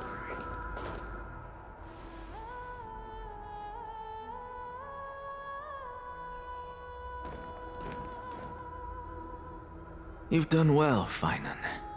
Given the circumstances, delivering a rousing speech to stir up emotions was a prudent move.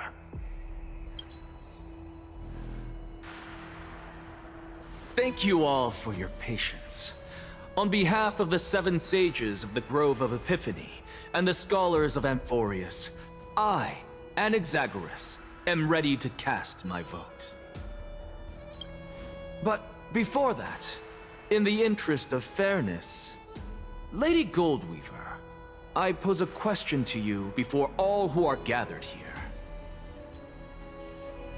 Will you, as Finan has promised, stand by the decision made in the Assembly, regardless of outcome? In the interests of fairness, I make no promises, lest it should influence your decision. Very well. I thank you for your honesty.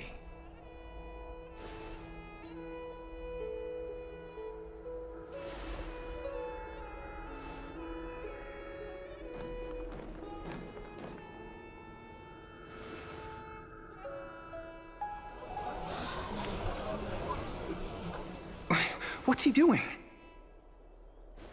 The stakes are high. Let's be patient. Cut the act! Who do you think you are wasting our time like this? Lord Anaxa, please do not forget that I... Rule number 1, do not call me Anaxa. Rule number 2, never interrupt me. Silence is golden.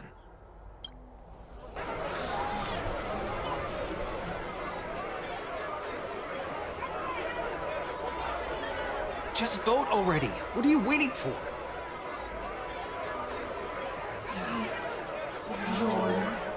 Vote.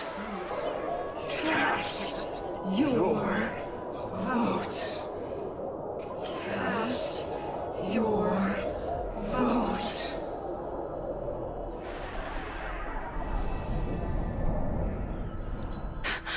I cannot help but wonder, is every hardship in the world something you will exploit and use to your advantage? How else am I supposed to make use of this situation where my body and soul are separated? Oh, Xerxes. Or should I say Calypso? Accompany me on this final journey. Let us journey to the Netherrealm and see how she will substantiate the answer to your question and validate my decision.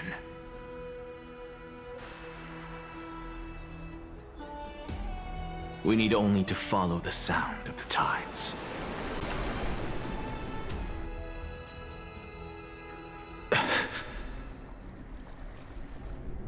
You are... Well done, child. Just as I foresaw, you have achieved great things. Teacher. What a twist of fate. A blasphemer raised in the doctrines of the Venerationists. It's like a foal kicking its mother in the belly after taking all her milk. I respect you immensely, sir, but... You cherish the truth even more. So, child, do not be troubled by the criticisms I have borne. Do not let those voices hinder you as you forge ahead. As the sage of the Venerationists, I am duty-bound to oppose you. But, as your friend and mentor, Anaxagoras, I say, go forth, for the truth is already in your hands. I will keep that in mind. Go now, child. Your lonely pursuit is about to welcome a new chapter. And when you reach the end of this journey, may we meet again with the truth before us. You have my word, sir. May Xerxes safeguard your thoughts. May Xerxes safeguard your thoughts. You are right, Empedocles. My lonely pursuit is about to welcome a new chapter. I must be on my way now. May we meet again with the truth before us, Empedocles. What are you waiting for? Just cast your vote. Silence! Silence, everyone! Behold, Xerxes, here at the center of the world, I shall write the final step of my proof. For this place is but one step away from the truth.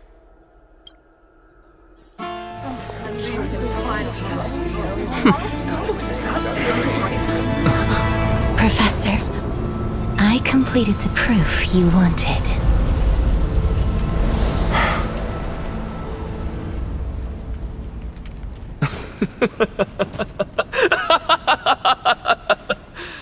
Thank you, Castorus. The answer is plain as day. My vote goes to the Flame Chase Journey and nothing else! Elder Kindness, I have deciphered the truth of this world!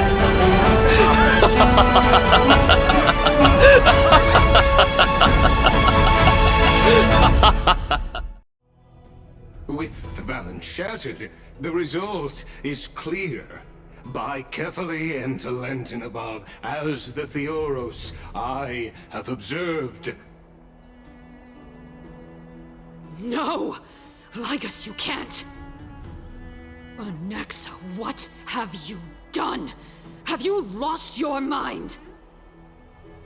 I hope you are prepared for the harsh punishment awaiting you. Mark my words, I will make sure that clever head of yours never forgets the price of betrayal. Have you forgotten? I told you that happens to be one of my rare talents. You put on such a grand performance just to aid their preposterous flame chase journey? Performance? No, you are quite mistaken. I may be paranoid by nature, but I've always been known for my honesty. If you really understood me, Lady Kindness, you'd realize that I never had any interest in your pathetic little game of politics. Factions, standpoints, they are jokes in my eyes. I have never once switched sides. Because I, and I alone, am the truth. Lady Kindness, with all the citizens here as witnesses, we should honor the spirit of democracy and respect the decision of this assembly.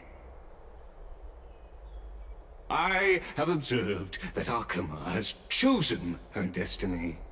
This citizens' assembly has resolved to continue the flame chase journey.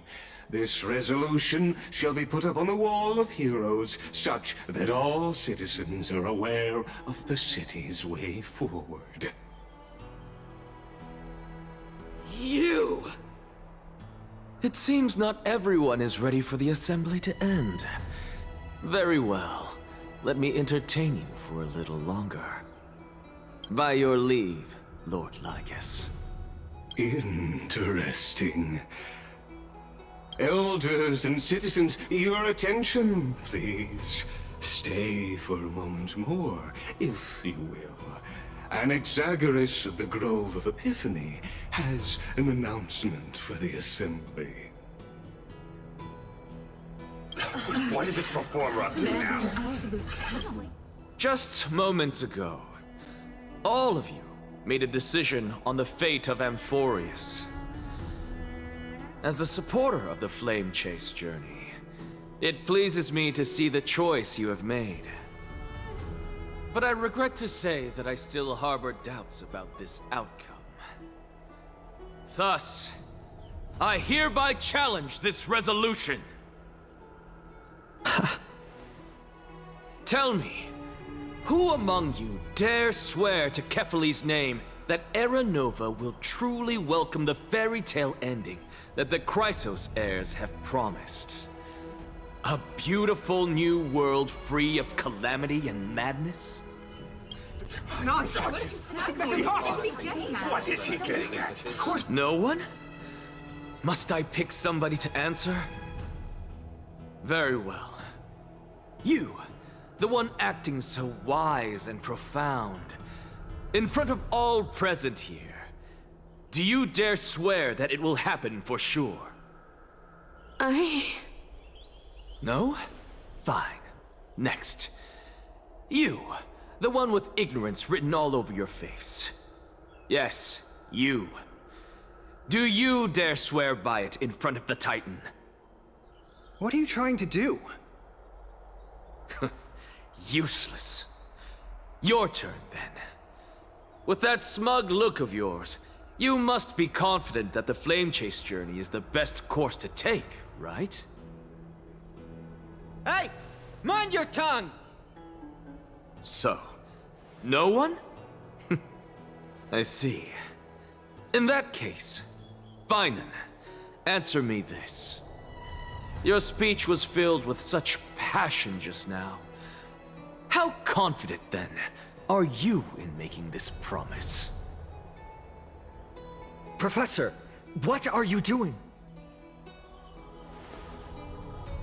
Let him continue with his performance.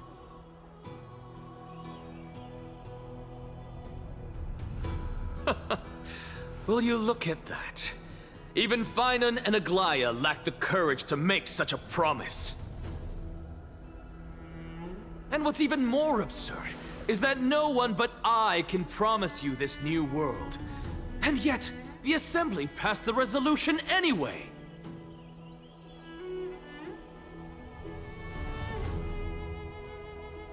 But you needn't worry, because I knew better than to trust you good-for-nothings. That is precisely why I am here today. To give you one final lecture. Now listen up and listen well. I, Anaxagoras of the Grove of Epiphany, hereby declare everything that the Flame Chase journey promises is true. Finan of Ides Elysiae, the prophesied demigod who shall succeed Kefali, will reforge each and every one of us in the new world with his complete, intact memories. What? The core flame-bearing titans were the Chrysos heirs of yesterday, and the Chrysos heirs who carry the core flames today will become the titans of tomorrow.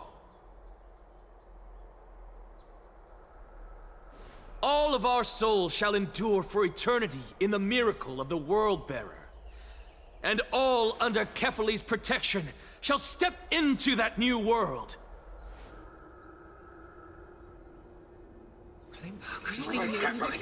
This is pure blasphemy! It's impossible. What? Are you saying that we must bow down to you and worship you, even in our next lives? Enough, you blasphemous imbecile! How dare you try to deceive us with all these lies and falsehoods? How can you prove? I told you, don't interrupt me. But since you've asked, I shall be kind and indulge you. My statements are based on my experiments on the divine body of Kefali themselves. You heard me correctly, everyone. With the tacit approval of Kindness and the Council of Elders, I fused my soul with the god through alchemy and learned the truth behind Era Nova. What is he talking about? Isn't that pure blasphemy? I, the vile, wretched blasphemer, deserve nothing less than death for my sins. And the Council of Elders, which granted me consent and aided in committing this atrocity, should face punishment alongside me.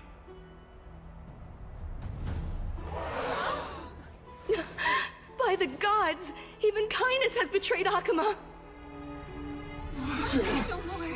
The Kefali's above. We're Kefali above.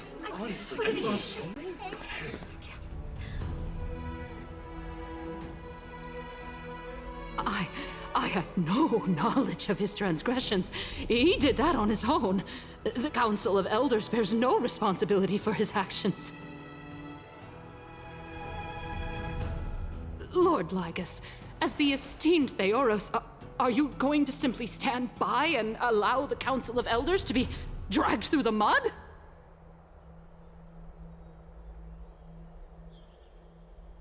If the accusation is true, I will acknowledge it. If not, my conscience stands unburdened. Lady Kindness, the reputation of the Council of Elders was not built in a day, nor will it be shattered overnight. Repercussions await those who fool the people, and punishment must be meted out on those who abandon their vows. We should respect this beautiful city and her people. You... Lady Aglaya, the Gold Weaver, I humbly ask that you take on the responsibility of overseeing this judgment in the name of the fairness of Talantin and the justice of Kefali. considering the circumstances, and in accordance with Akima's codex, as the only demigod among us, you shall rightfully wield this authority. The honor is mine to bear. How is this permitted? Elders and citizens, silence, if you please. Anaxagoras of the Grove of Epiphany has made his statement clear. As per Akima's codex, I request all present citizens to stand with me in exercising the right of judgment. First, Elder Kindness of Akima and Ligus the Theoros stand accused of neglecting their duties and abusing the law, leading to the egregious blasphemy against a god. In the names of Talantan and Kefili, Akima is to form a committee before the 7th action hour to conduct an investigation and disclose the findings to the public for subsequent judgment. Yes! That's what we deserve! Curse you! Now, concerning Anaxagoras of the Grove of Epiphany, he has confessed to grave blasphemy against Kefili. In the names of Talantan and Kefili, the accused must be allowed to hear the people's voice prior to the execution, for a chance at a reduced sentence and possible pardon.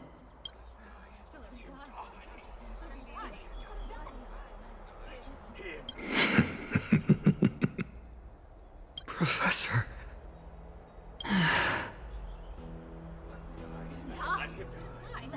Let him die! Let him die! Let him die! Let him die! Let him die! Let him die! What decision will you make, Lady Goldweaver? Enough with the hesitation, Aglaya. This is not like you. Let him die! Then, in light of the people's voice, O Talantan on high, may you bring death upon him.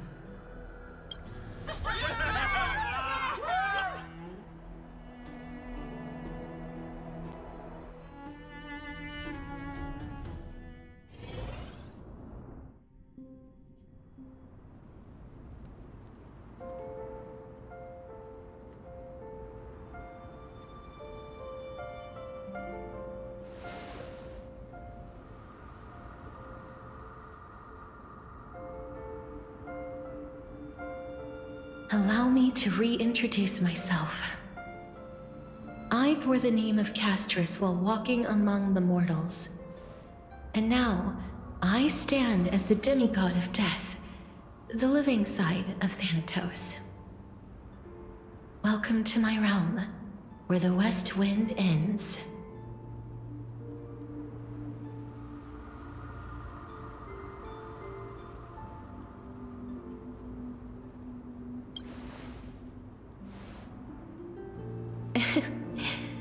Every departed soul who has arrived here has expressed the same.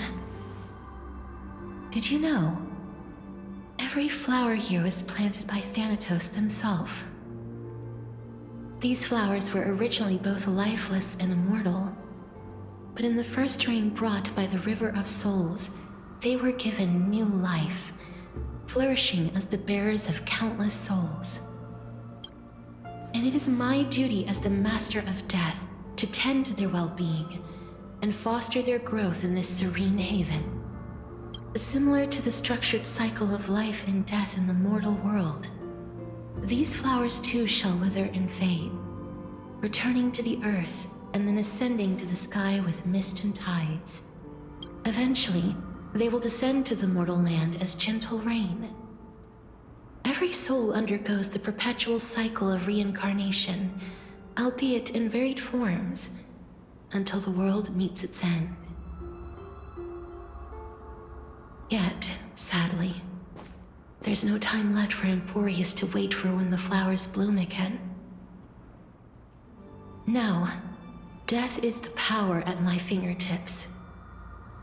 It once led the souls of the deceased here, but I shall open the gate of the Netherworld and return you to the realm of the living. In exchange, please, take the core flame of death with you and complete the flame chase journey. Do not let our work thus far be in vain.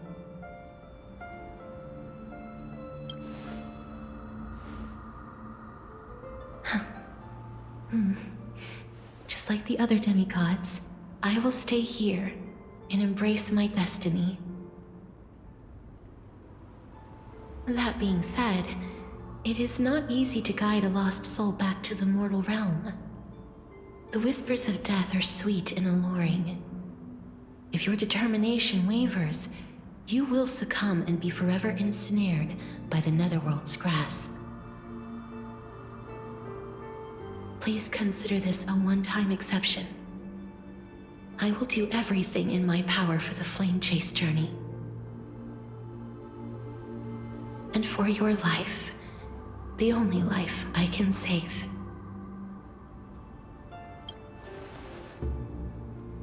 I am glad to hear that.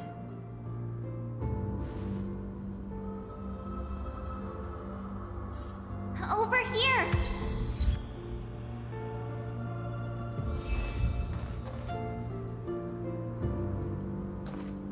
I believe in you.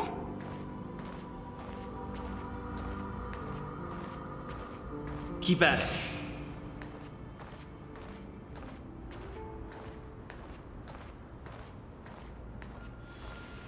Please, I beg you, look back for me.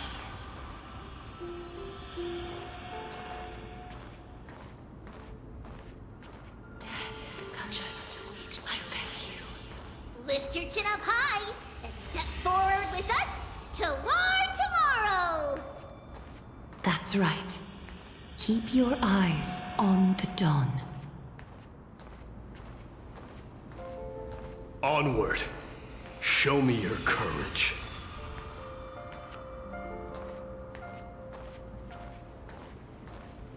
Partner, we shall become heroes together.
All of this is proof that you once lived.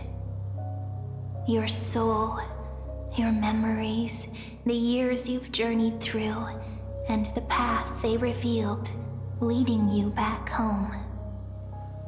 So, continue onward. Do not stop moving forward, and do not let her sacrifice and the support of all who have stood by you be in vain. Over here, friend! Take my hand. Let's go home.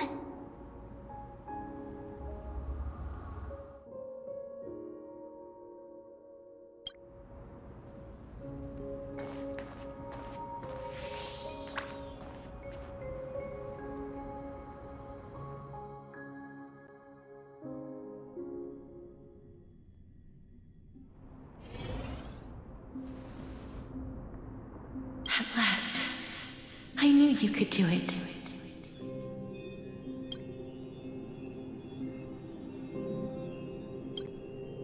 Your soul is still perfectly whole, as if some kind of force is trying its best to keep it together. Is it Ornyx's final blessing? Or is it a miracle of your own?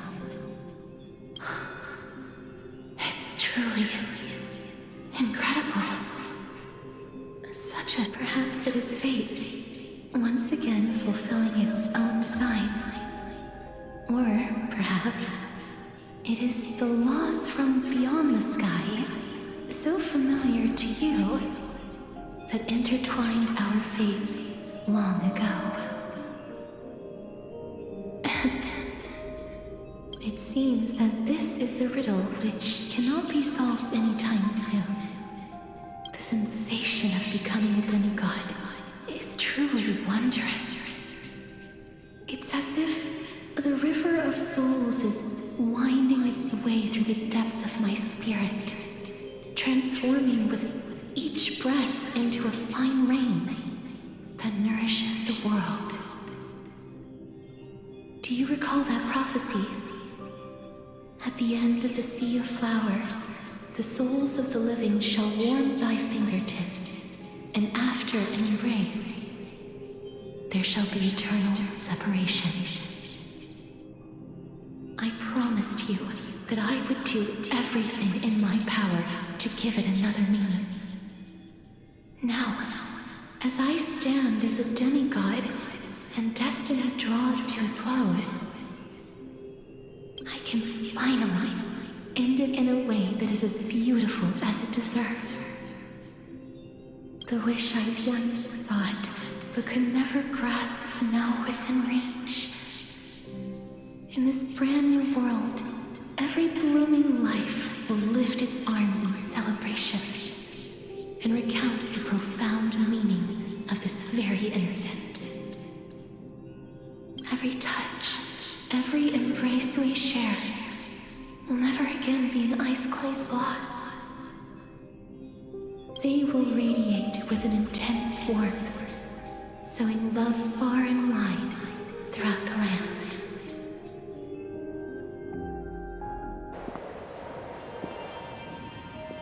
The other shore is very cold.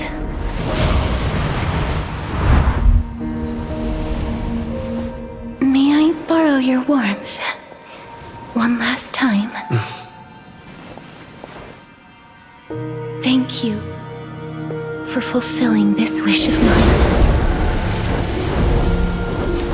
The place I'll be going to is what humans call the Land of Sorrows. But with this heartbeat and the residual heat of this embrace, I shall turn the nether realm into a gentle place of rest.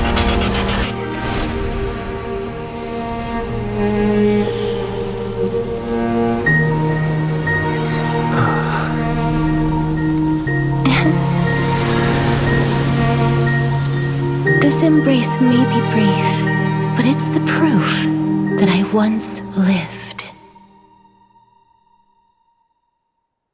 Farewell, then. May we reunite in the new world.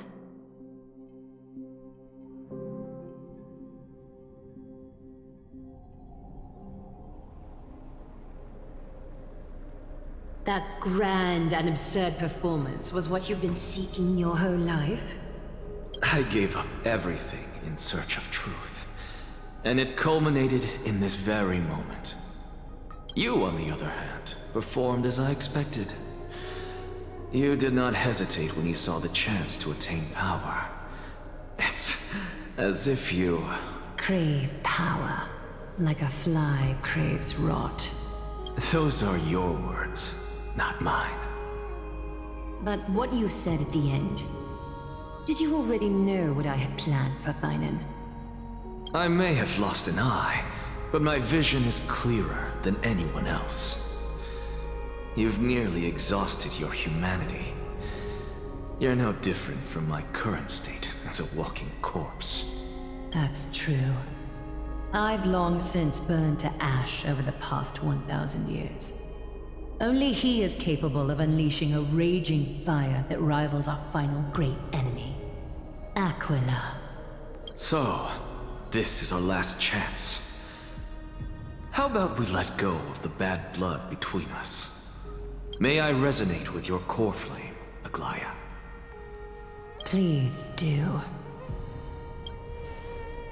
That's impossible. To persist with your soul thinned to such an extent. You're insane. Just as you fight to lug your corpse onward to complete your unfinished goals, I have my own reasons for doing this. Until Finan grows into his position as the prophesied leader, I must continue to lead everyone on the flame chase journey. I must keep inching forward, even if only as an empty shell. I've long predicted this was the case, but I didn't think you'd already lost so much. How ironic. We would have avoided so many misunderstandings if you and I had just spoken this candidly before. But casting aside our ideological differences, there is one thing you and I agree on. Finan. Yes. He was born to be a hero. He understands the hearts of the people, and I can confidently say he is a far better leader than you. Only he is capable of fulfilling your mission. Sadly, he is a man cursed by Nestia.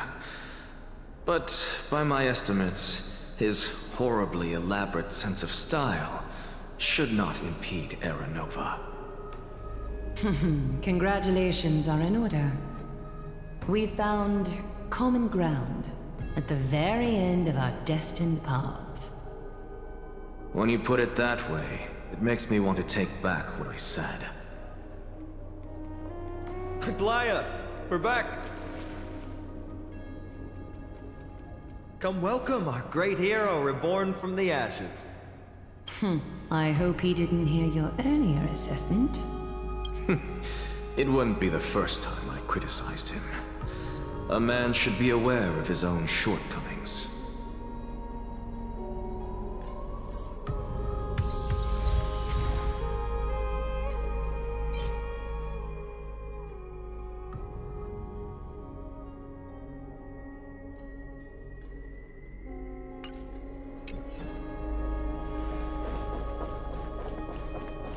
I'm glad. But I don't see Castris among your number. It looks like she not only helped me prove my theory, but helped you fulfill your mission as well.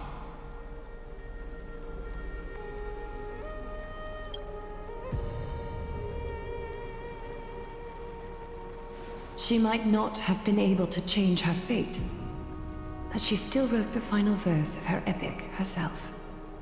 Trinan, please recite the prophecy for us. Trailblazer, please surrender that scalding cool flame for us as well.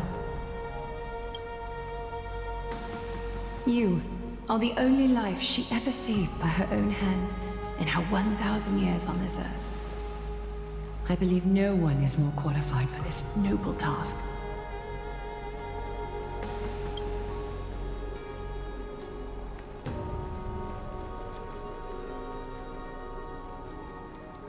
O gods who have returned, and gods who are still watching, today we bring you a soul laid bare. The Hand of Shadow, Thanatos, remembered their name from the past. From daylight they came, and to their fragrant dwelling they return, to walk now among your ranks. And there was one who joined hands with the Titan, a traveler risen from the dead and reborn among mortal kind. He is the everlasting night, and shall now proclaim in his good name, O Majesty of the 12 Titans, pillars of the world, we seek your divinity to mend the rifts of the world. Fill our bodies with blood of gold, till we wither in willing service to the prophecy. Step forward, trailblazer from beyond the sky, and together with us, surrender the core flame and carve their star into the sky.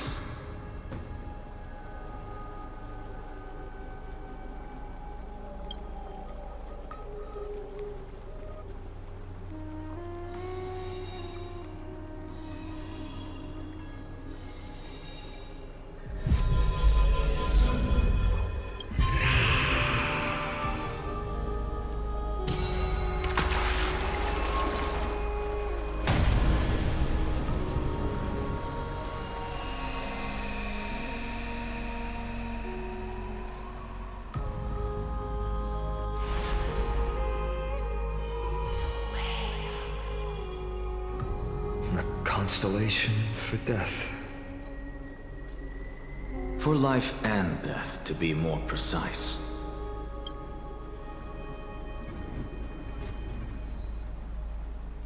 Look! It's...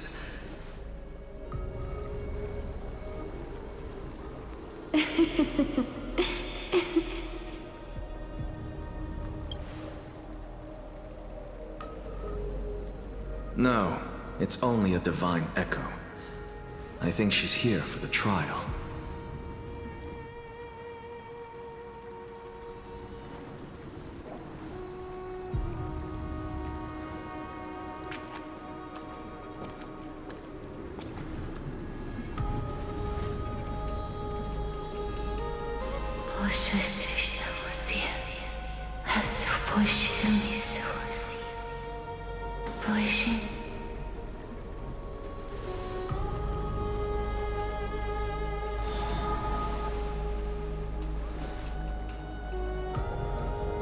What did she say? That's the language of the Titans. Castorus... No. The Titan. They said... I have illuminated the cold shadow of death. Onwards. For your path to the future is bright and its flame eternal.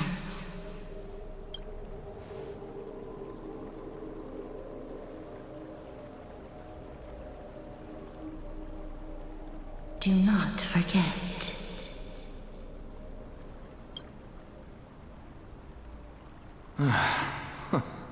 She made quite a scene. I suppose it's my turn now. I won't stop you. Professor, you... What's with that look? You were present. So, let's get this execution over with. We wouldn't want to bring shame to Akima's divine laws or keep me from creating a new world. You never change, do you, Professor? I don't understand. If your theory is correct, you'll lose all memories of your past life once you become a Titan. So what's the point of becoming a god? Of course there's a point. Even if I forget who I am, I'll still have my brilliant mind. It goes without saying, I'll find a way to retrieve memories of my past life. Besides, I still have you, don't I? I still don't really understand what you said during the assembly. Even if it were true, things reforged from memory could never be the same as the original anyway. Then allow me to tell you right now that you're wrong.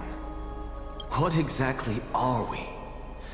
My answer is that the Chrysos heirs are the future Titans and vice versa. Of course, this answer only applies to us. So, what are we when it comes to regular mortals? The very essence of the world, our souls, are tiny invisible seeds that hold records of each person's memories of the world.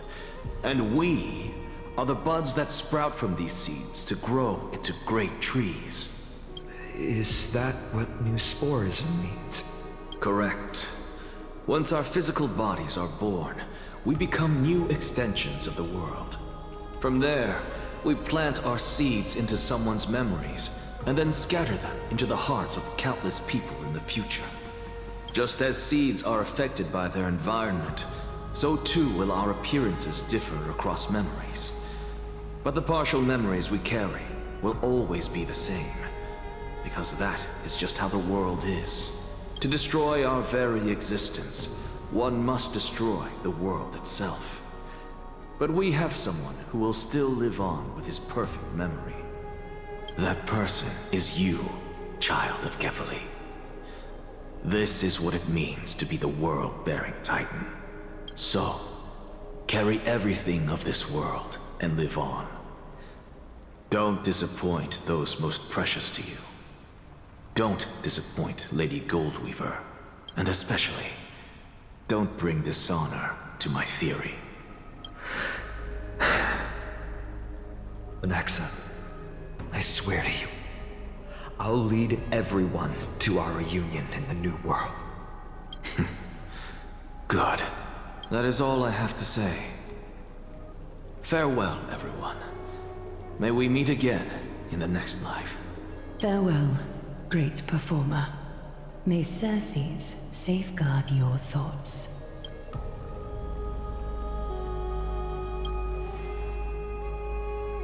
Are you satisfied, Honorable Titan? Very. I hereby swear I have borne witness. Anaxagoras of the New Sporists and the Grove of Epiphany has successfully overcome the trial of reason.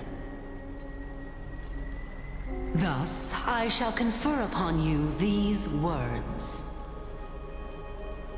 You shall transcend the peaks of purity and return to corruption and hardship. Oh, so that's a god's prophecy. It sounds like you just rephrased my past, present, and future. Oh, Circes. Is that all you've got? Well, you've already transcended the peaks of purity, and you were never the type to give me any leeway. That is true. But I do still have one question. I knew it. What is it? Maybe we're thinking of the same thing. As you've so boldly stated, we and the world itself live on through the memories of others. If that is the case, whose memories did the very first new spore sprout from? How should I know?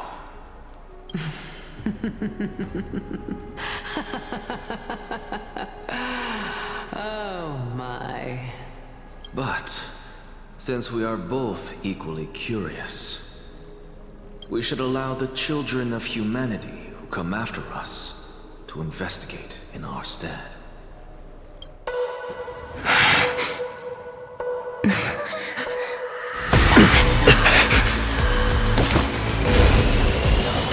Rejoice, Circes.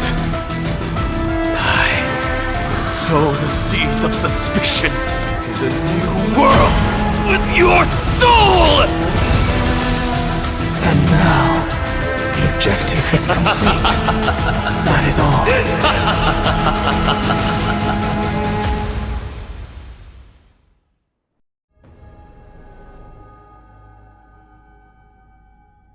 Thankfully, she's still alive. Was March 7th also in this condition when she was first rescued by the Express?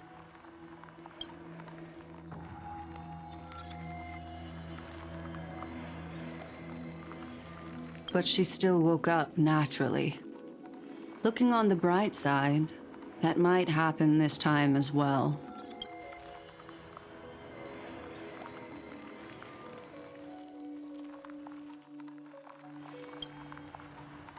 I do not have conclusive evidence, but judging by her current condition, perhaps March 7th's memories have been hijacked.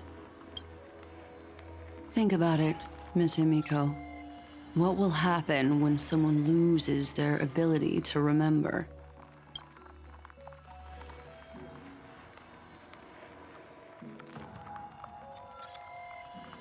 Unfortunately, short-term memory is an entirely different concept from the inability to remember. Perhaps it is difficult for you to imagine, but an individual who has lost their ability to remember turns into nothingness. The belief of the Garden is that everything in this universe can be interpreted through memories. This is the driving force behind the continuance of this path.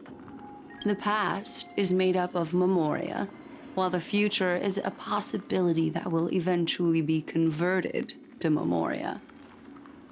But the present, it doesn't really exist, and it's only an abstract expression. Therefore, when a person is affected by the path and loses their ability to remember, their physical form will also be affected. These ice crystals are a manifestation of that.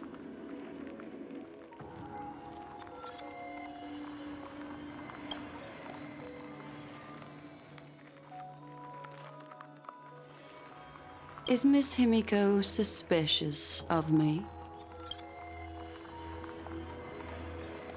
In other words, now is the time for me to prove my innocence. That's not a problem, of course. The true reason behind my intentions is that Amphorius holds special significance. For some memo keepers of the Garden with extremist views, it is a perfect example. A world that can only be seen through the Garden's mirror means that memo keepers have the right to keep the world in their private collection. If those Pathstriders of Remembrance were to uncover the secrets of Amphorius first, they might unleash their wild ambitions and remodel more worlds into a similar form.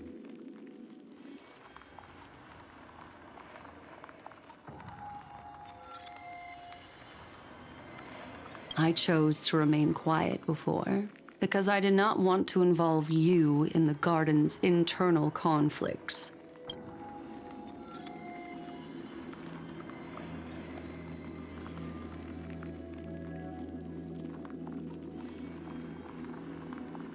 You can be even bolder with your guesses. The people that I'm talking about, they aren't just individuals. They are an organization that has already attached itself to the pinky finger of Fu Li. I cannot be certain, but at the very least, they are capable of doing so.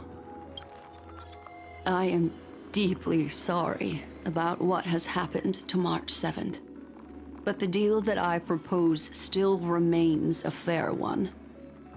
Amphorius is still an excellent destination, and investigating further might allow us to uncover the truth behind the accident. Miss Himiko, the wisest choice right now is for us to continue cooperating.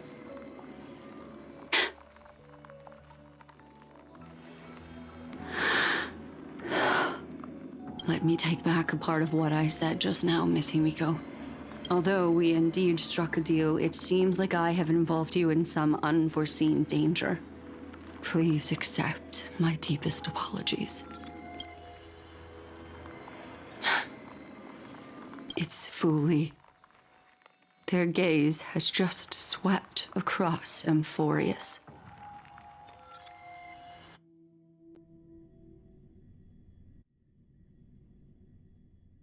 Oh, how interesting. I never expected a mere memo snatcher to be actually hiding so much inside her head. What's even more interesting is that the word Amphorius has appeared in her subconscious.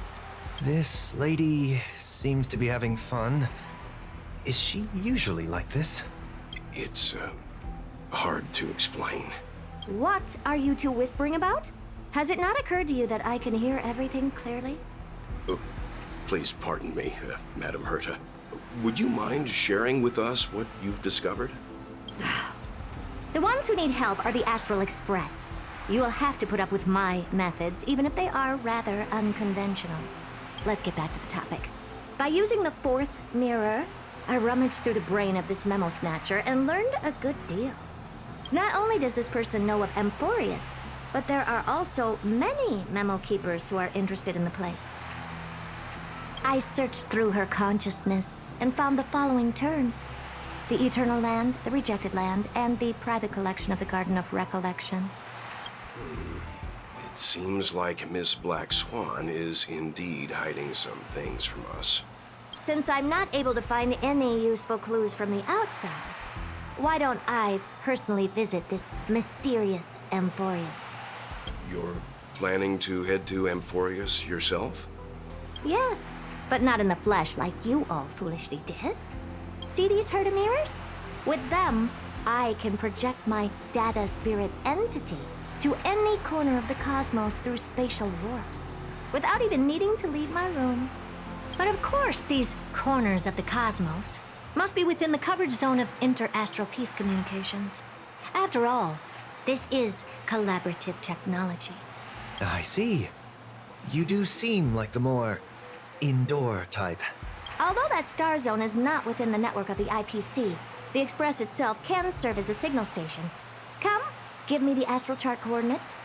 Then, sit back and enjoy the show.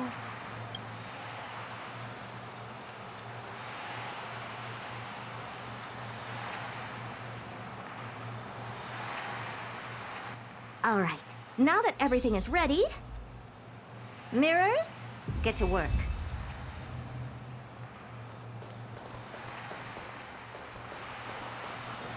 First mirror, input the coordinates. You'll be in charge of the spatial warp.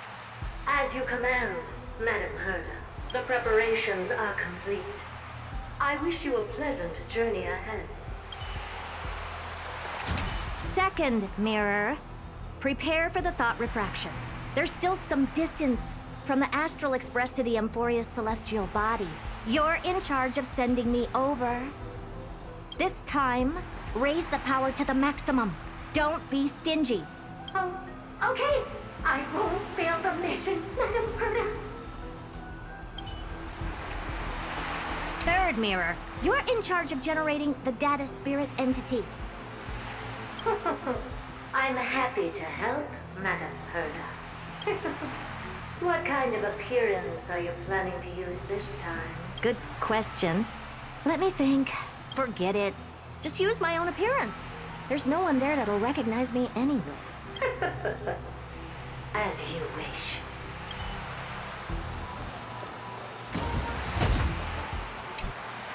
Preparation of the data spirit entity complete.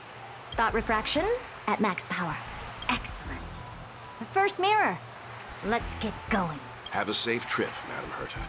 May your journey yield good results. Coordinates input complete. Preparing to activate spatial warp.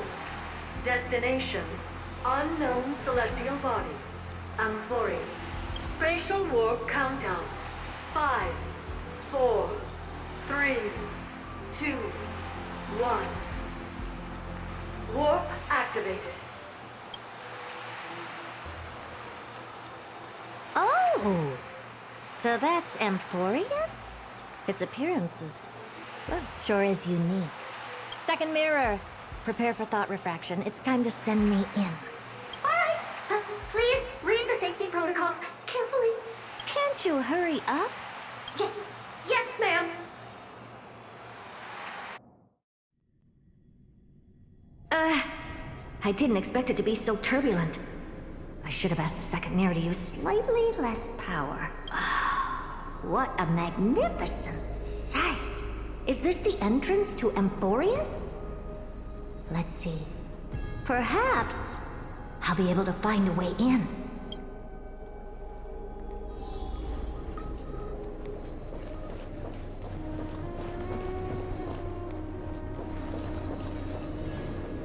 Oh, I finally found your traces. How esteemed must you be for the great Herta to come out personally When we return, get ready to become free labor for the simulated universe for the rest of your lives.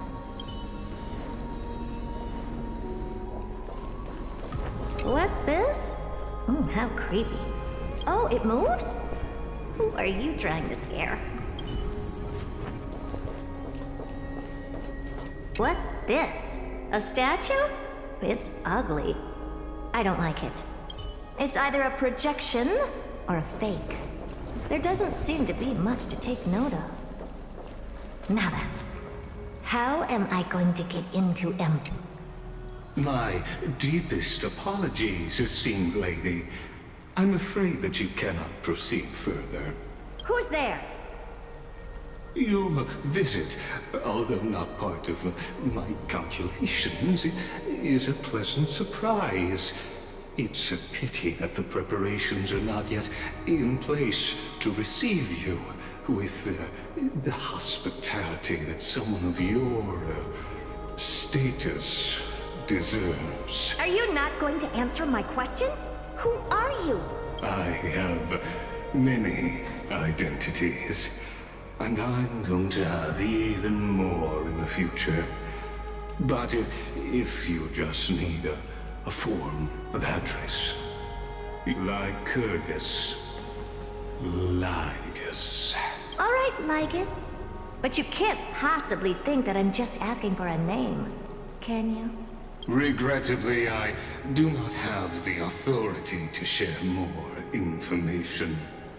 However, standards are always flexible. While not violating the ultimate agreement, I'm able to disclose this piece of information. As you thought, this is the entrance to Amphorius. Now, please, kindly turn back. Amphorius is not a world that you should be involved with, regardless of what kind of magnificent achievements you have accomplished. This place will not open its doors so easily. You seem to understand me very well. Then you should know that I have no reason to listen to you.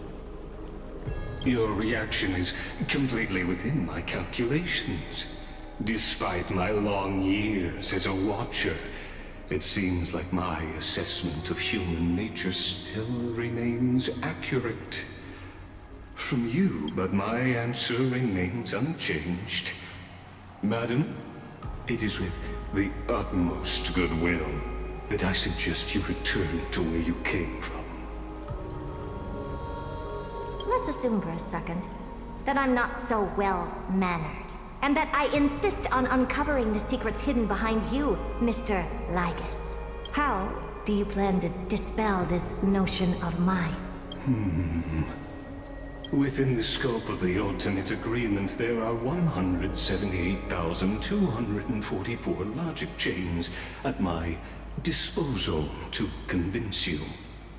After filtering through them, I have determined that I only require 3 to attain the results that I desire. Oh?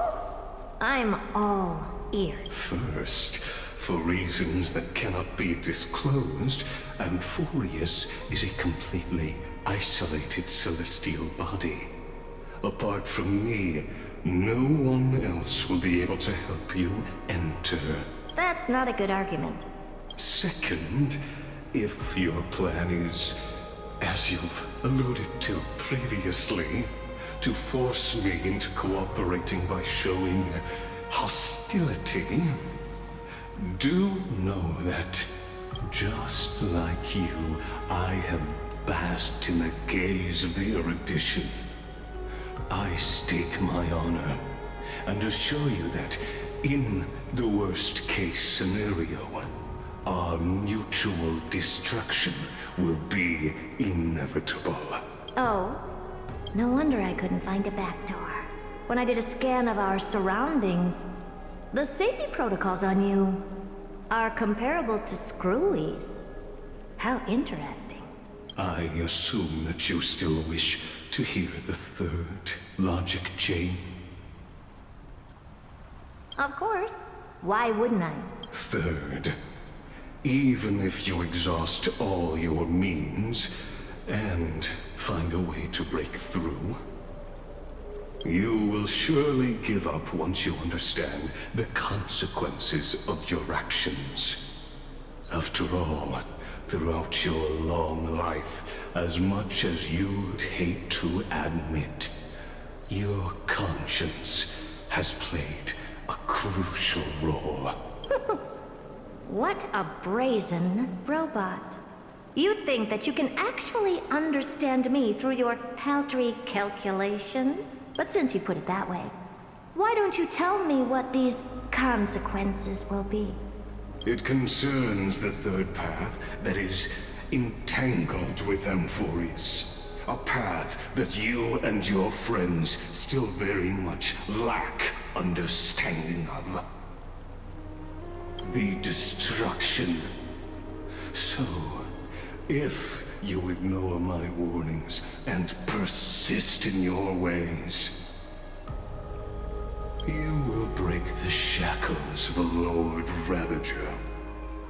And when that happens, their fury will engulf the cosmos.